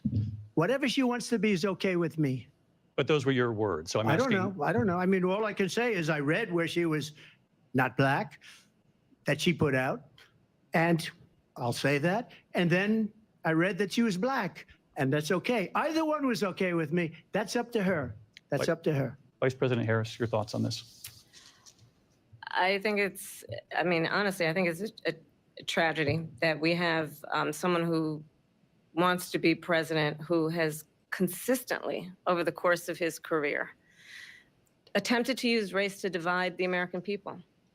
You know, I do believe that the vast majority of us know that we have so much more in common than what separates us, and we don't want this kind of approach that is just constantly trying to divide us, and especially by race. And let's remember how Donald Trump started. He was land, he owned buildings, and he was investigated because he refused to rent property to black families. Let's remember, this is the same individual who took out a full-page ad in the New York Times calling for the execution of 5 young Black and Latino boys who were innocent, the Central Park 5. Took out a full-page ad calling for their execution. This is the same individual who spread birther lies about the first Black president of the United States. And I think the American people want better than that, want better than this, want someone who understands, as I do, I travel our country. We see in each other a friend. We see in each other a neighbor. We don't want a leader who is constantly trying to have Americans point their fingers at each other. I meet with people all the time who tell me, can we please just have discourse about how we're going to invest in the aspirations and the ambitions and the dreams of the American people? Knowing that regardless of people's color or the language their grandmother speaks, we all have the same dreams and aspirations and want a president who invests in those, not in hate and division. Vice President Harris, thank you. Lindsay? President Trump, this is now your third time. This is the most divisive presidency in the history of our country. There's never been anything like it. They're destroying our country, and they come up with things like what she just said, going back many, many years, when a lot of people, including Mayor Bloomberg, agreed with me on the Central Park Five. They admitted, they said, they pled guilty. And I said, well, if they pled guilty, they badly hurt a person, killed a person ultimately. And if they pled guilty, then they pled, we're not guilty. But this is a person that has to stretch back years, 40, 50 years ago, because there's nothing now. I built one of the greatest economies in the history of the world, and I'm going to build it again. It's going to be bigger, better, and stronger. But they're destroying our economy. They have no idea what a good economy is. Their oil policies, every single policy. And remember this, she is Biden. You know, she's trying to get away from Biden. I don't know the gentleman, she says. She is Biden. The worst inflation we've ever had, a horrible economy because inflation has made it so bad, and she can't get away with that. Thank you. Your time's up. I want to respond to that, though. I want to just respond briefly. Clearly, I am not Joe Biden, and I am certainly not Donald Trump. And what I do offer is a new generation of leadership for our country, one who believes in what is possible, one who brings a sense of optimism about what we can do instead of always disparaging the American people. I believe in what we can do to strengthen our small businesses, which is why I have a plan. Let's talk about our plans and let's compare the plans. I have a plan to give startup businesses $50,000 tax deduction, to pursue their ambitions, their innovation, their ideas, their hard work. I have a plan, $6,000 for young families for the first year of your child's life to help you in that most critical stage of your child's development. I have a plan that is about allowing people to be able to pursue what has been fleeting in terms of the American dream by offering a help with down payment of $25,000 down payment assistance for first-time home buyers. That's the kind of conversation, I believe, David, that people really want tonight, as opposed to a conversation that is constantly about belittling and name-calling. Let's turn the page Vice President and move Harris, forward. thank you. Let's turn to policy. President Let's turn Trump, back we to have policy. to move on. President Trump. Let's turn to policy, She has please. a plan to defund the police. She has a plan to confiscate everybody's gun. President Trump, she we has do a have to plan move to on to not other allow issues. fracking in Pennsylvania or anywhere else. Okay. That's Thank you, what Mr. her plan is until just recently. I just need Lindsay, to go ahead. respond President because Trump, no, the President former Trump. president has said No, I'm something sorry. twice that I need to No, respond to. I'm sorry. We're I just going need to to move on, respond Vice one President time Harris. to what he has President said Trump, this is multiple now your Yes. third time running for president. You have long vowed to repeal and replace the Affordable Care Act, also known as Obamacare. You have failed to accomplish that. You now say you're going to keep Obamacare, quote, unless we can do something much better. Last month, you said, quote, we're working on it. So tonight, 9 years after you first started running, do you have a plan, and can you tell us what it is? Obamacare was lousy health care, always was. It's not very good today. And what I said, that if we come up with something, and we are working on things, we're going to do it and we're going to replace it. But remember this, I inherited Obamacare because Democrats wouldn't change it. They wouldn't vote for it. They were unanimous. They wouldn't vote to change it. If they would have done that, we would have had a much better plan than Obamacare. But the Democrats came up. They wouldn't vote for it. I had a choice to make when I was president. Do I save it and make it as good as it can be, never going to be great, or do I let it rot? And I felt I had an obligation, even though politically it would have been good to just let it rot and let it go away. I decided, and I told my people, the top people, and they're very good people. I have a lot of good people in that administration. We read about the bad ones. We had some real bad ones too, and so do they. They have really bad ones. The difference is they don't get rid of them. But let me just explain. I had a choice to make. Do I save it and make it as good as it can be, or do I let it rot? And I saved it. I did the right thing. But it's still never going to be great, and it's too expensive for people. And what we will do is we're looking at different plans. If we can come up with a plan that's going to cost our people, our population, less money and be better health care than Obamacare, then I would absolutely do it. But until then, I'd run it as good as it can be run. So just a yes or no, you still do not have a plan? I have concepts of a plan. I'm not president right now. But if we come up with something, I would only change it if we come up with something that's better and less expensive. And there are concepts and options we have to do that. And you'll be hearing about it in the not too distant future. Vice President Harris, in 2017, you supported Bernie Sanders' proposal to do away with private insurance and create a government-run healthcare system. 2 years later, you proposed a plan that included a private insurance option. What is your plan today? Well, first of all, I absolutely support, and over the last 4 years as vice president, private healthcare options. But what we need to do is maintain and grow the Affordable Care Act. But I'll get to that, Lindsay. I just need to respond to a previous point that the former president has made. I've made very clear my position on fracking. And then this business about taking everyone's guns away. Tim Walz and I are both gun owners. We're not taking anybody's guns away. So stop with the continuous lying about this stuff. As it relates to the Affordable Care Act, understand, let's just look at the history to know where people stand. When Donald Trump was president, 60 times he tried to get rid of the Affordable Care Act. 60 times. I was a senator at the time when I will never forget the early morning hours when it was up for a vote in the United States Senate. And the late, great John McCain, who you have disparaged as being, you don't like him, you said at the time, because he got caught. He was an American hero. The late, great John McCain, I will never forget that night, walked onto the Senate floor and said, no, you don't. No, you don't. No, you don't get rid of the Affordable Care Act. You have no plan. And what the Affordable Care Act has done is eliminate the ability of insurance companies to deny people with pre-existing conditions. I don't have to tell the people watching tonight, you remember what that was like? Remember when an insurance company could deny if a child had asthma, if someone was a breast cancer survivor, if a grandparent had diabetes? And thankfully, as I've been vice president and we over the last 4 years have strengthened the Affordable Care Act, we have allowed for the first time Medicare to negotiate drug prices on behalf of you, the American people. Donald Trump said he was going to allow Medicare to negotiate drug prices. He never did. We did.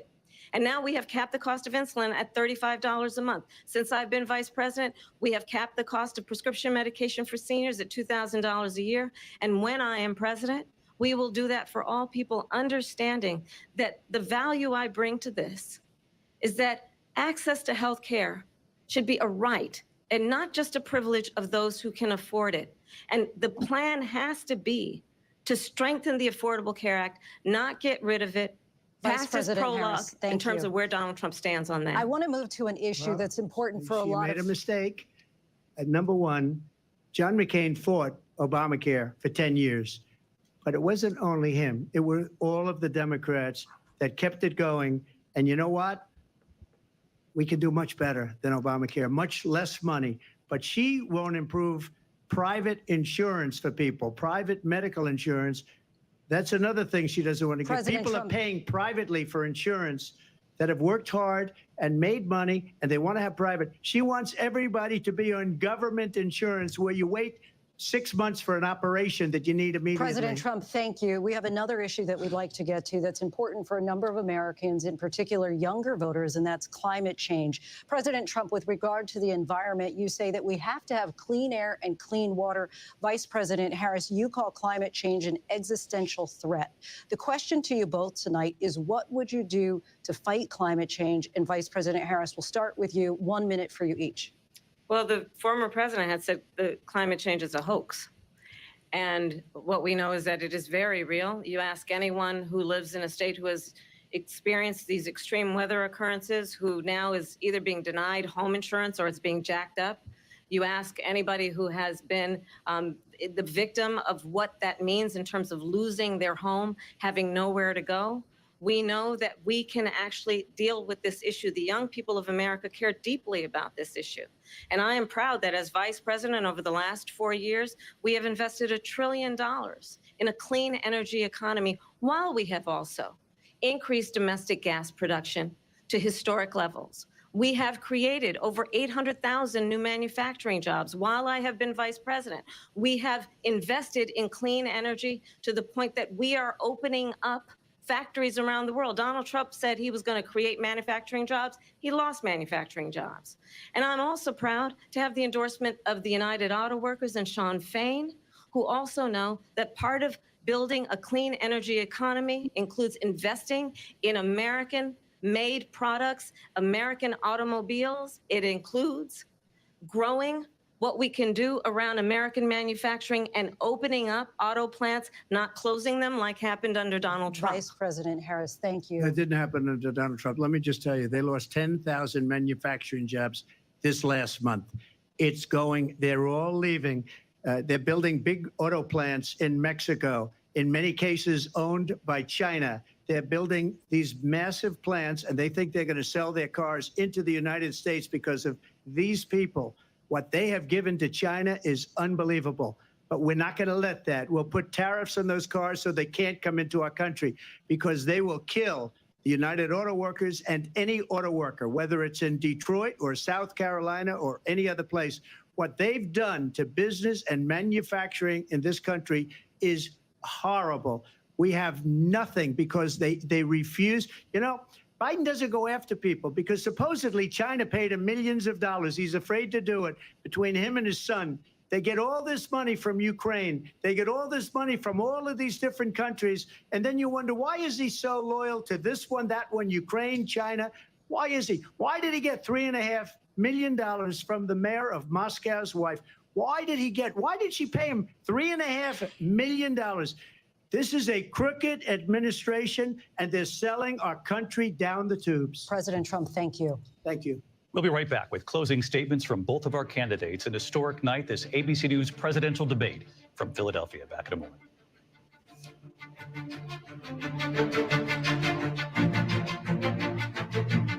The ABC News presidential debate will continue after this.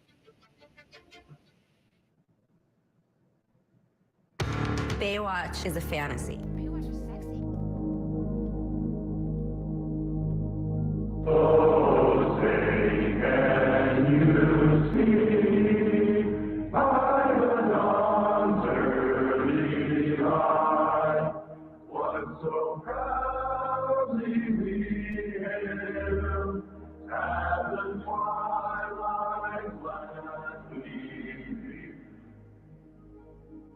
I pledge allegiance to the flag of the United States of America.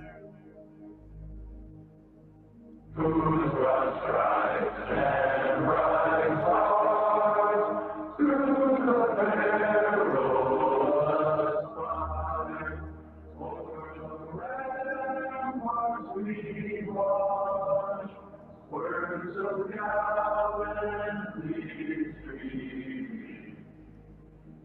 And to the republic for which it stands,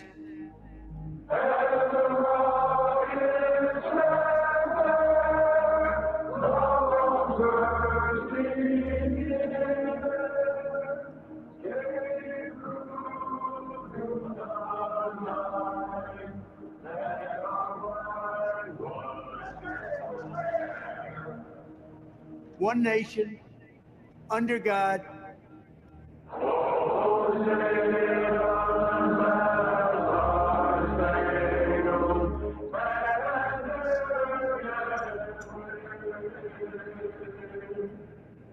indivisible, with liberty and justice for all.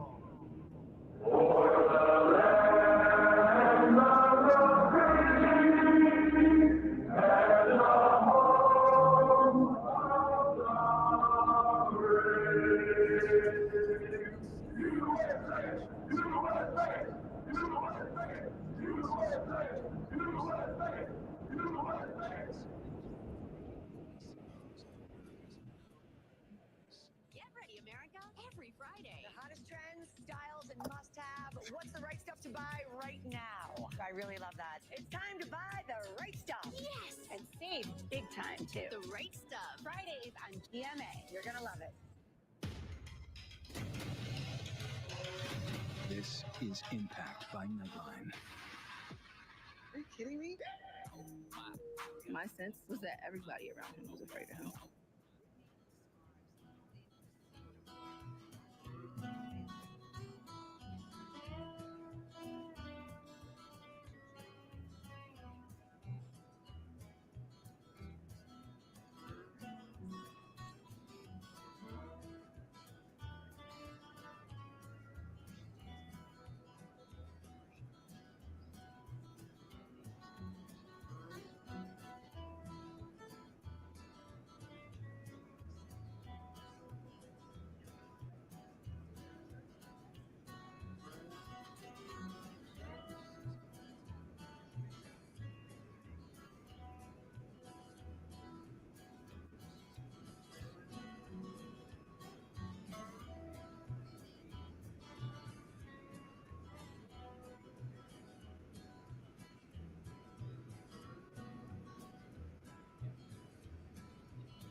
Wherever the story is, we'll take you there. You're streaming ABC News Live. Live from the National Constitution Center in Philadelphia, Pennsylvania. Here again, David Muir and Lindsay Davis. Welcome back tonight. The time has come for closing statements, and Vice President Harris, we begin with you. So I think you've heard tonight two very different visions for our country. One that is focused on the future, and the other that is focused on the past, and an attempt to take us backward.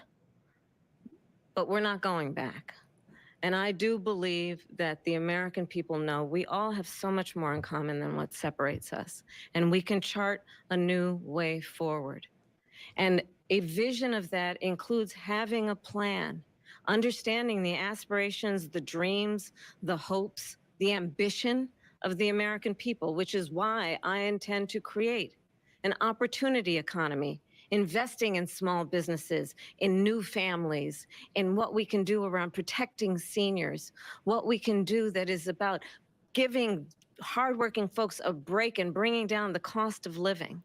I believe in what we can do together that is about sustaining America's standing in the world and ensuring that we have the respect that we so rightly deserve, including respecting our military and ensuring we have the most lethal fighting force in the world.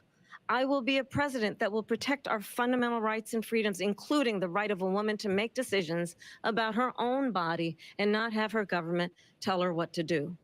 I'll tell you, I started my career as a prosecutor. I was a DA, I was an attorney general, a United States senator, and now vice president. I've only had one client, the people. And I'll tell you, as a prosecutor, I never asked a victim or a witness, are you a Republican or a Democrat? The only thing I ever asked them, are you okay? And that's the kind of president we need right now. Someone who cares about you and is not putting themselves first. I intend to be a president for all Americans and focus on what we can do over the next 10 and 20 years to build back up our country by investing right now in you, the American people. Vice President Harris, thank you. President Trump? So she just started by saying she's going to do this, she's going to do that, she's going to do all these wonderful things. Why hasn't she done it? She's been there for 3.5 years. They've had 3.5 years to fix the border. They've had 3.5 years to create jobs and all the things we talked about. Why hasn't she done it? She should leave right now, go down to that beautiful White House, go to the Capitol, get everyone together and do the things you want to do, but you haven't done it and you won't do it because you believe in things that the American people don't believe in. You believe in things like we're not going to frack, we're not going to take fossil fuel, we're not going to do things that are going to make this country strong, whether you like it or not. Germany tried that, and within 1 year, they were back to building normal energy plants. We're not ready for it. We can't sacrifice our country for the sake of bad vision. But I just ask one simple question. Why didn't she do it? We're a failing nation. We're a nation that's in serious decline. We're being laughed at all over the world. All over the world, they're laughed. I know the leaders very well. They're coming to see me. They call me. We're laughed at all over the world. They don't understand what happened to us as a nation. We're not a leader. We don't have any idea what's going on. We have wars going on in the Middle East. We have wars going on with Russia and Ukraine. We're going to end up in a third world war, and it'll be a war like no other because of nuclear weapons, the power of weaponry. I rebuilt our entire military. She gave a lot of it away to the Taliban. She gave it to Afghanistan. What these people have done to our country, and maybe toughest of all, is allowing millions of people to come into our country. Many of them are criminals, and they're destroying our country. The worst president, the worst vice president in the history of our country. President Trump, thank you. And that is our ABC News presidential debate from here in Philadelphia at the National Constitution Center. I'm Lindsay Davis. And I'm David Muir. Thank you for watching here in the U.S. and all over the world, and from all of us here at ABC News. Good night.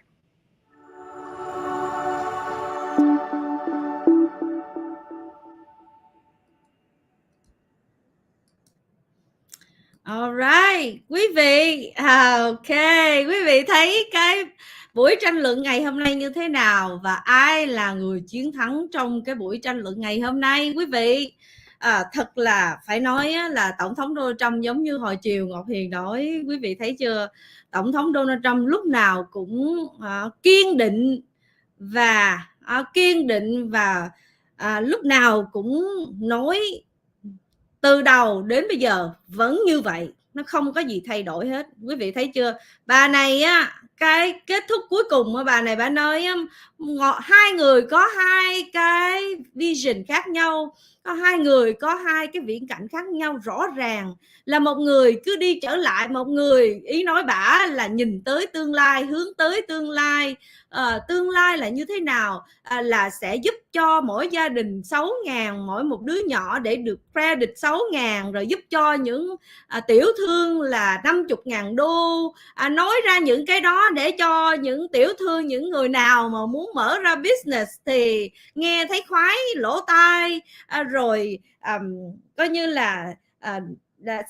là cho và sẽ investing những cái tương lai, invest và giúp cho những người đó để mà họ invest vào những cái thương mại mà làm ăn, bắt đầu làm ăn những cái thương mại mà họ giúp cho họ này nọ. Nghe thấy khoái lỗ tai quý vị, nghe thấy hay dữ ha, nghe trời ơi, một người mà muốn giúp cho những người những người mà đi qua bên Mỹ này bắt đầu lại từ đầu, có một cái hy vọng hay là có giấc mơ Mỹ này nọ ha, để cho họ có một cái giấc mơ Mỹ để họ thực hiện được cái giấc mơ Mỹ. Ý nói về những cái đám mà di dân lậu đó vị, tại vì họ mở biên giới mà. Còn Tổng thống Donald Trump nói cuối cùng quý vị thấy chưa, giống như cô ta Cô ta nói là cô ta làm cái này. She said she's gonna do this, gonna do that, but then everybody laugh at us. Bà này nó có nhiều kế hoạch lắm. Nói làm này làm kia làm nọ, nhưng mà tất cả thế giới đều đang cười chúng ta, bởi vì một cái người lãnh đạo không có tài năng, một người lãnh đạo không có quyền lực gì hết, một người lãnh đạo nhu nhược, cho nên cả thế giới đều nhìn và cười vào chúng ta, giống như là cái chuyện Putin, Putin xâm chiếm Ukraine đó, quý vị thấy chưa? Và bà ta là một người coi như là để cho cái đất nước này càng ngày tương lai càng mù mịt đi xuống, quá rõ ràng quý vị. Và không có ai mà dở giống như bà này. Nobody is worse like her. Không có ai mà tệ giống như con mụ này. Trời ơi, nói thẳng luôn, chỉ thẳng luôn. Quý vị thấy chưa? Đâu có ngán ai đâu. Quá rõ ràng. Bà này bà sợ nói về cái chuyện đó, nói tại sao trong gần 4 năm bà ta không làm gì hết vậy? Tại sao trong 4 năm qua bà ta không làm một cái gì hết để cho kinh tế phải bị lạm phát như vậy? Lạm phát rồi tình trạng về biên giới. Tổng thống Donald Trump cứ nói tôi nghĩ là bây giờ đó là bà phải bay về lại Tòa Bạch Ốc để làm sao bay về bên đó để mà làm sao để mà close the border đi, đóng cái biên giới đi, fly back to the White House and close the border right now, ngay bây giờ đi. Tại vì cái chính sách của bà là một cái chính sách tệ bại, một cái chính sách mà làm cho tất cả người Mỹ phải chịu đựng như vậy. Và quý vị thấy là bà ta đó, quý vị, rất là phải nói là một người bully nha quý vị, một người mà đi ăn hiếp người ta. Cứ nghĩ là tổng thống Donald Trump, quý vị thấy tổng thống Donald Trump đâu có nói, bà nói là tổng thống Donald Trump là người bị 81 triệu người dân là fire, coi như là 81 triệu người dân là không bỏ phiếu, nghĩa là không ủng hộ fire ổng, là coi như là cho nghỉ việc đó, tào lao xịt bột. Trong khi đó những cái cuộc bầu cử, tổng thống Donald Trump ông rồi nói rằng là tổng thống Donald Trump là người không có chấp nhận những cái kết quả bầu cử mà đã bị thua, ông ta thua mà ông ta không thể nào chấp nhận, cho nên là ông ta cứ nài nỉ, ông ta cứ phải complain, ông ta cứ phải là gào thét, ông ta cứ phải là nói rằng là ông ta không có thua, nhưng mà thật sự là ông ta thua, nói như vậy quý vị. Rồi nói rằng là tổng thống Donald, nói rất là nhiều, nói là tổng thống Donald Trump là người giống như là một người mà đem Taliban đến chỗ, nói là chưa có ai mà nói chuyện với Taliban, chưa có ai mà đem Taliban đến chỗ Camp David. Tổng thống Donald Trump nói, tôi nói với Abdul là phải coi chừng và phải thực hiện theo những gì mà đất nước Hoa Kỳ này đòi hỏi. Và Abdul còn nói, ủa tại sao ông lại để trên mạng đem cái hình của nhà tôi đem lên mạng vậy? Tổng thống Donald Trump nói đó. Rồi bắt đầu là ổng, quý vị thấy chưa, cái bơm mà cô khoa học gia Dương Nguyệt Ánh đó, cô ta chế cái bơm đó để làm sao để nhảy vào trong cái nơi đó. Cái bơm này thông minh lắm quý vị, đem vào trong cái nơi sao huyệt của cái tên đó để mà dập hắn, quý vị thấy chưa đó, đến nỗi mà như vậy. Rồi cuối cùng quý vị thấy Taliban sao? Tổng thống Donald Trump nói đó, những cái chính sách của Biden với lại bà này quá rõ ràng là một chính sách tệ bạc, chính sách mà để cho 85 tỷ đô la của chúng ta và tiền bạc và tài sản của đất nước Mỹ này đã bị 85 tỷ đã bị phải để lại cho Taliban và làm giàu cho Taliban ngày hôm nay. Quý vị thấy rõ ràng chưa? Rất là nhiều, phải nói rất là nhiều khía cạnh. Và Tổng thống Donald Trump nói cái con mụ này là cái con mụ xạo láo, con mụ này là con mụ kiếm chuyện, con mụ này là một cái con mụ mà sợ nói về những cái việc làm của mình, sợ nói về những cái gì mà 3 năm mấy gần 4 năm nay bà ta không có làm gì hết. Bà ta tại sao mà không có một cái kế hoạch gì hết vậy? Ủa tại sao 4 năm rồi bây giờ cái đất nước của mình đang trong tình trạng phá sản như vậy, đang trong tình trạng kiệt quệ như vậy mà bà ta không có một cái kế hoạch gì hết, mà tại sao lại nghe bà ta làm cái gì quý vị? Đó, và con mụ này cứ hở ra cứ nói là phải tôi nghĩ rằng quý vị phải chọn một người tổng thống nào là đừng có hỏi are you Republican or Democrat. Quý vị thấy chưa? Đó. Ủa tổng thống Trump đâu có bao giờ hỏi là are you Democrat or Republican đâu. Chính là cái cô Alison Huỳnh, cái cô người Việt Nam của mình, một cái cô kỹ sư trẻ tuổi, cô kỹ sư ở tại bậc nhất ở tại Silicon Valley. Cô ta đến gặp tổng thống Donald Trump. Tổng thống Donald Trump vẫn tiếp, quý vị thấy chưa, vẫn tiếp và đâu có hỏi gì đâu, và lắng nghe. Bởi vì bà này là Alison Huỳnh là một người rất là nổi tiếng ủng hộ Obama trước kia và đã chi ra cả triệu đô la để mà cho cái chiến dịch tranh cử khi mà thời Obama ra tranh cử. Đó, Alison nói tôi không cảm thấy là Trump racist gì hết, Trump không có kỳ thị gì hết, chính tôi là người ủng hộ Obama nhưng Trump vẫn nói chuyện với tôi. Đó, quý vị thấy chưa? Nhưng đêm nay bà kẹp ha há này đưa ra nói quý vị cần một người tổng thống mà hỏi quý vị là are you okay, chứ không phải là một người tổng thống mà hỏi quý vị là đảng Dân Chủ hay đảng Cộng Hòa. Tổng thống Donald Trump đâu có hỏi đâu, ai ổng cũng welcome, ai bằng chứng là ổng tới ngay chỗ cái nhà hàng Trường Tiền, người Việt Nam có cái cô gì đó, cô Thu gì đó nói chuyện I wait you 10 years now I see you now oh my god I really wait you long. Nhưng mà cổ nói broken English nha quý vị, I waited for you 10 years already là mới là đúng cái grammar, nhưng mà cổ nói broken English đó, cổ nói tiếng Anh vậy. Nhưng tổng thống Donald Trump còn giỡn she's good in English, she's good, should I learn Vietnamese? Tôi có nên học tiếng Việt không? Tôi có nên học cái Vietnamese language, ngôn ngữ Việt Nam không?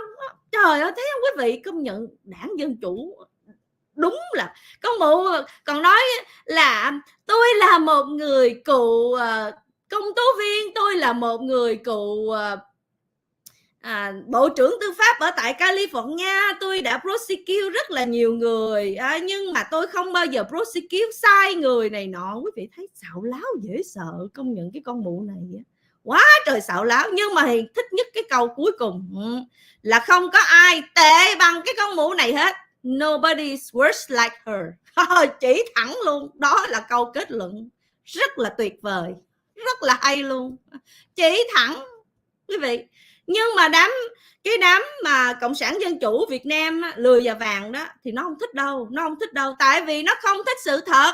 Tại vì giống như con mụ này cũng vậy, đâu có thích sự thật đâu có thích nói ra những cái chuyện làm không được của bà này đâu. Quý vị thấy không, cứ nói là let's moving forward, let's go into the future, hãy tiến tới tương lai, hãy nhắm tới tương lai. Ủa bây giờ hiện tại bây giờ tất cả thế giới đều cười vào ai là lãnh đạo đất nước này, ai lãnh đạo thế giới này. That's why Putin mới thích con mụ này là đắc cử vào tháng 11, bởi vì con mụ này không dám nói gì Putin hết, không dám. Quý vị thấy chưa, không dám có một chính sách gì đối với Putin, tariff hay là trade embargo, có nghĩa là lệnh cấm vận gì, hay là làm giống như tổng thống Donald Trump, có nghĩa là đánh thuế lên tất cả những cái mặt hàng gì của thằng Putin. Quý vị thấy chưa, đâu dám làm gì và không dám nói gì hết. Cho nên Putin mới thích, bởi vì Putin bây giờ là Putin rất là thích kẹp ha há, bởi vì kẹp ha há không dám nói gì hết, không dám chỉ trích. Còn tổng thống Donald Trump, quý vị thấy chưa, cái thằng Abdul, cái thằng Taliban, mày mà hó hé hả là mày chết với tao, là còn dám để đưa cái hình. Ổng còn nói, cái thằng Abdul nó còn nói, ủa tại sao ông lại để hình tôi lên trên mạng xã hội nữa, quý vị thấy chưa. Rồi cuối cùng dập nó chết. Rồi cuối cùng quý vị thấy là nó có dám hó hé gì đâu. Rồi nhưng mà phải nói ngày hôm nay là cái con mụ này láo xạo quá nhiều, láo xạo khủng khiếp quý vị, láo xạo gì mà đủ thứ chuyện hết. Rồi thay đổi cái chính sách của mình vào năm 2017, ủng hộ ông Đảng Cộng sản Dân Chủ tiến lên thiên đường xã hội chủ nghĩa Bernie Sanders, ủng hộ ông đó để mà coi như là ủng hộ ông đó về cái vấn đề mà cho cái vấn đề 2017 về cái Obamacare đó việc Obamacare đó. Và bà ta còn láo xạo, bà ta còn nói chứ nếu mà Trump lên là Trump sẽ giết hết, không có kế hoạch gì với lại những cái hệ thống mà sức khỏe gì hết. Tổng thống Donald Trump nói bà ta là người coi như là ủng hộ. Bà ta còn nói xấu tổng thống Donald Trump, là nói là tổng thống Donald Trump là mạ lị ông John McCain, trong khi đó ông John McCain là một người anh hùng, mà tại sao mạ lị. Tổng thống Donald Trump nói chính bà là người đã hai bên đấu nhau với lại John McCain 10 năm, chính bà. Mà bây giờ bà nói tự nhiên bà chụp mũ ngược lại, bà nói tôi là nói xấu ông John McCain. Quý vị thấy chưa, công nhận cái con mụ này rất là nhiều chi tiết, nhiều lắm quý vị ơi.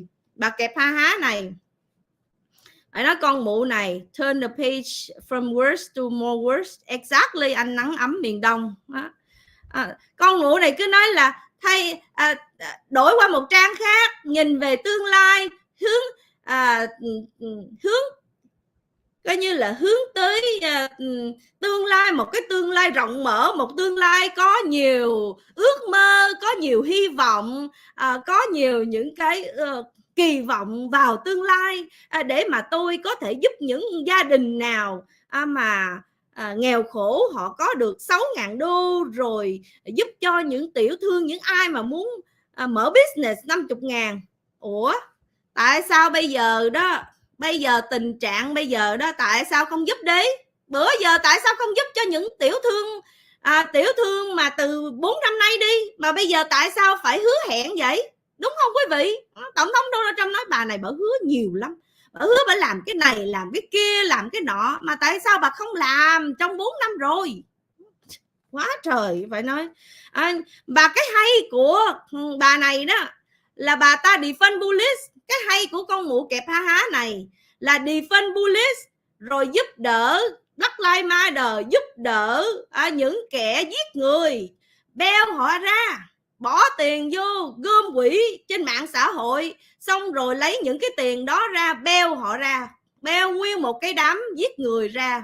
Con mụ này là một cái kẻ mà chính con mụ này là một kẻ làm cho đất nước này càng ngày càng tụt hậu. Đó là con mụ này.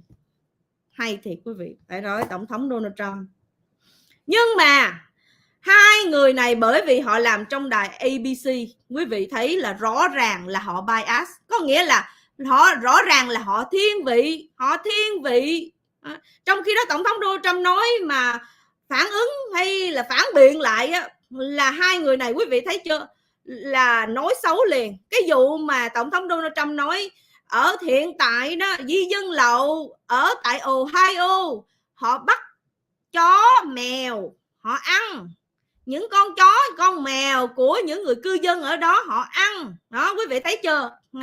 Rồi đó là bây giờ di dân lậu nó chiếm luôn nguyên cái khu ở bên đó, ở Ohio đó, thấy chưa, rõ ràng chưa. Nhưng mà cái anh chàng mà David, cái anh chàng mà điều khiển chương trình đó, nó rất là thiên vị. Thiên vị nói là tôi mới nghe thống đốc thị trưởng ở đó nói confirm là khẳng định là không có chuyện đó, không có chuyện mà những người di dân lậu này ăn chó ăn mèo của những người dân. Tổng thống Donald Trump nói let's find out, để coi để sẽ tìm ra chuyện đó có thật nha quý vị.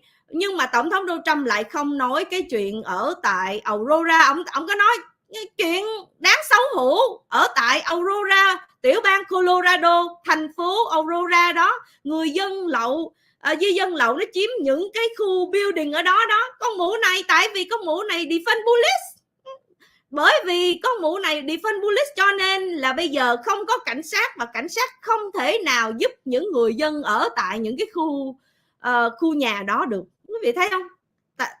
Tội tệ bạc như vậy mà con mụ này cứ nói là let's turn the page, let's go forward, move forward, because you can see very different two opposite views, two opposite vision. Hai người khác nhau rõ ràng. Một người cứ tiến tới tương lai, tiến tới một cái tương lai tốt đẹp, và tiến tới càng tệ nữa, càng chết nữa. Và Ngọc Hiền cho quý vị biết nè, nếu như quý vị chúng ta cần phải ghi danh, và chúng ta cần phải kêu gọi, và chúng ta cần phải làm ghi danh để mà thiện nguyện, để làm sao giúp những cái chỗ phòng phiếu quý vị. Bởi vì bây giờ đó, tổng thống Donald Trump có nói là tất cả những cái đám di dân lậu này nhiều khi nó không biết một chữ tiếng Anh, nó không hiểu là nó đang ở đất nước nào nữa. Quý vị thấy chưa? Tổng thống Donald Trump nói đó, quan trọng là bây giờ đó là cái đám di dân lậu này là được ghi danh, là được Đảng Cộng sản Dân Chủ cho tiền để mà đi bầu cử cho Đảng Cộng sản Dân Chủ, bầu cử cho con mụ này. Rõ ràng là như vậy.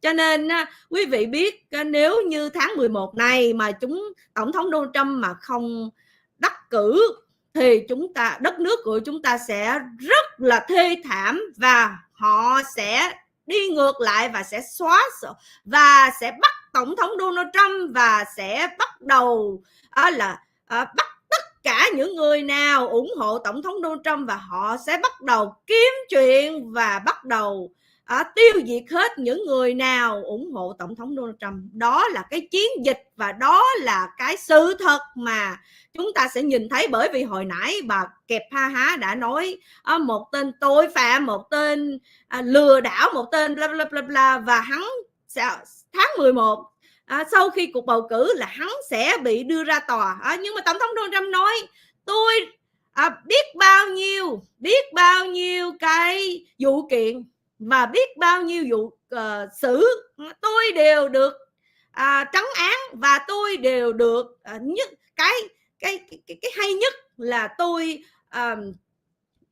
tối cao pháp viện đã cho tôi cái quyền miễn trừ, bởi vì tôi làm tổng thống trong vai trò tổng thống trong lúc những cái chuyện đó xảy ra đó. Cho nên tôi trấn án, tôi không có làm một cái gì sai trái hết, tôi không có làm gì sai luật hết. Tổng thống Donald Trump nói như vậy, và tất cả những cái tố cáo của tôi, quý vị thấy rõ ràng chưa? Trong khi đó cái gia đình Biden tại sao ăn hối lộ 3,5 triệu, ăn hối lộ những công ty Burisma, công ty Ukraine, công ty của Tàu Cộng, mà tại sao không bị đưa ra để mà để mà tố cáo? Tại sao tôi cứ bị tố cáo hoài vậy? Tổng thống Donald Trump nói đó quý vị. Và con mụ này nói quý vị thấy không, chửi tổng thống Donald Trump đây là một kẻ tội phạm, đây là một kẻ tội hình sự, đây là một kẻ. Tổng thống Trump cười I would rather, tôi thà bỏ phiếu cho một người tội phạm, nhưng mà đối với trong lòng của tôi, và tôi biết rằng tổng thống Donald Trump không có tội gì hết. Đây là những cái tội mà họ chụp mũ trên tổng thống Donald Trump thôi, chứ không để tổng thống Donald Trump nói đây là một cái chính trị hóa, và họ luôn luôn tìm cách để mà trừ khử tôi, để tố cáo tôi, để bỏ tù tôi. Đây là một cái chiêu chính trị hóa của của Bộ Tư pháp của Biden. Quý vị thấy rõ ràng chưa? Rất là rõ ràng. Cho nên cái kỳ bầu cử tháng 11 này vô cùng quan trọng, rất là quan trọng. Ngay cả tiểu bang Texas mà cũng có cái đám di dân lậu. Quý vị thấy chưa? Rõ ràng chưa? Là những người di dân lậu vào trong đây và được quyền đi bầu. Coi như là cái đám cộng sản dân chủ nó ghi danh và nó cho phép cái đám di dân lậu này không biết một chữ tiếng Anh để mà bỏ phiếu cho Biden, bỏ phiếu cho đảng cộng sản dân chủ ở tại tiểu bang Texas này. Rõ ràng là như vậy. Và con mụ này đó rất là nguy hiểm. Quý vị thấy chưa? Hở ra đứng cái mặt trên kênh và cười và nhìn qua tổng thống Donald Trump, ổng không thèm nhìn. Phải là như vậy, phải cương trực như vậy, không thèm nhìn con mụ này, bởi vì con mụ này quá dơ bẩn, đúng không quý vị? Quá dơ bẩn. Đúng rồi, trư bát giới.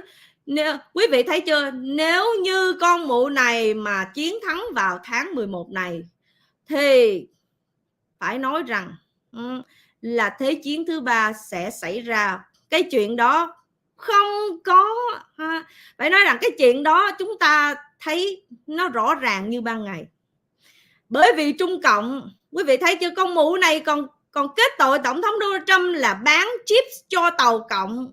Trong bán chip cho tàu cộng để mà làm, để cho tàu cộng nó có quyền và nó đi ngược lại, nó càng xâm nhập vào trong đất nước Mỹ. Ủa, tổng thống Donald Trump nói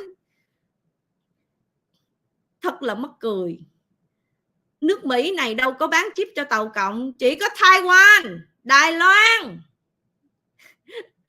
Cái công ty TEXAS-BİNH của Đài Loan có trụ sở ở tại Arizona. Công ty đó làm chip của Đài Loan. Đài Loan mới là bán chip cho tàu cộng. Thế tại sao lại nói nói là tổng thống Trump bán chip cho tàu cộng? Quý vị thấy chụp mũ, rõ ràng là chụp mũ. Rất là nhiều những cái bằng chứng mà con mụ này nói láo nói xạo dễ sợ quý vị. Nó láo nói tổng thống Donald Trump là người giết chết cái chương trình IVF, cái chương trình mà thụ tinh nhân tạo, xạo láo. Trong khi thế tôi là người lãnh đạo của cái chương trình thụ tinh nhân tạo nè, và Ngọc Hiền nghe rất là nhiều lần tổng thống Donald Trump là người ủng hộ.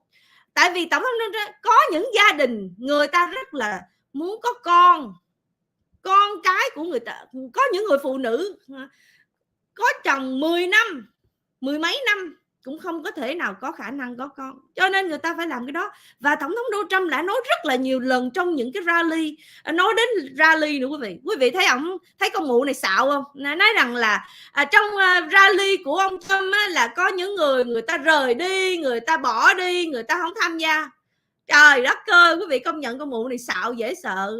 Trong khi đó rally của tôi mấy chục ngàn người, cả 100.000 người, 50, 70, và New Jersey là đông nhất 108.000 người. Mà con mụ lại nói là trong những lần rally của ổng là người ta bỏ ra về nào quý vị? Công nhận xạo thiệt á, xạo dễ sợ.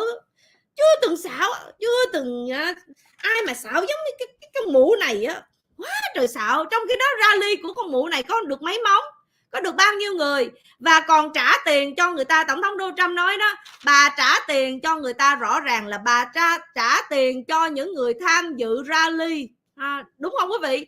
Cho người ta mỗi người 500 đồng khi mà đến rally, hay là cầm cái bảng đứng ngoài đường, cầm cái bảng dơ ủng hộ bả là cho 150. Rồi ai mà tham dự hay là đi những cái buổi rally thì được 500 đồng. Rõ ràng là bà trả tiền cho những người mà vô tham dự rally của bà. Rõ có chuyện đó hay không? Đó quý vị, tổng thống Trump trả đũa liền, sợ gì? Vàng thật đâu có bao giờ sợ lửa, đúng không quý vị? Ông có bao giờ mời ca sĩ nào, rapper nào? Con mụ này là mời rapper, mời và cho người ta tiền, cho những cái đám di dân lậu, cho những cái đám homeless, những cái đám hút sách xì ke ma tí nó vào vô trong đó. Rõ ràng là như vậy. Trời ơi, phải nói là hôm nay quá tuyệt vời quý vị, rất là tuyệt vời. expose là lộ tẩy, lật tẩy rất là nhiều những cái khuất mắt, những cái láo xạo của con mụ này. Và tổng thống Donald Trump đâu có sợ để mà lật mặt bà này đâu, lật mặt liền ngay lập tức. Nhiều lắm quý vị, rất là nhiều. Nhưng mà hai người dẫn chương trình này rõ ràng là bởi vì trong cái ổ của họ mà, bởi vì họ là đài này là đài ủng hộ dân chủ cộng sản mà, cho nên là rõ ràng thiên vị, thấy chưa quý vị, thiên vị rõ ràng. Và rất là nhiều lần nói leo, rất là nhiều lần đi nói leo dùm cho bà kẹp ha há cái ông David này, nói leo. Ủa tại sao nói leo vậy? Ủa tại sao không để cho bà ta nói? Quý vị thấy chưa, tại sao không để cho bà ta tự động nói mà hai người này phải nói leo, nhất là cái ông David này á, dễ sợ quý vị. Ok, Ngọc Hiền cảm ơn quý vị 2 tiếng mấy rồi. Cảm ơn quý vị đã theo dõi cái livestream ngày hôm nay và bình luận rất là nhiều. Hiền cảm ơn những lời bình luận của quý vị và những sự ủng hộ của quý vị. Ngọc Hiền sẽ trở lại vào chương trình ngày mai. Xin chào và hẹn gặp lại. Bye bye. I love you all.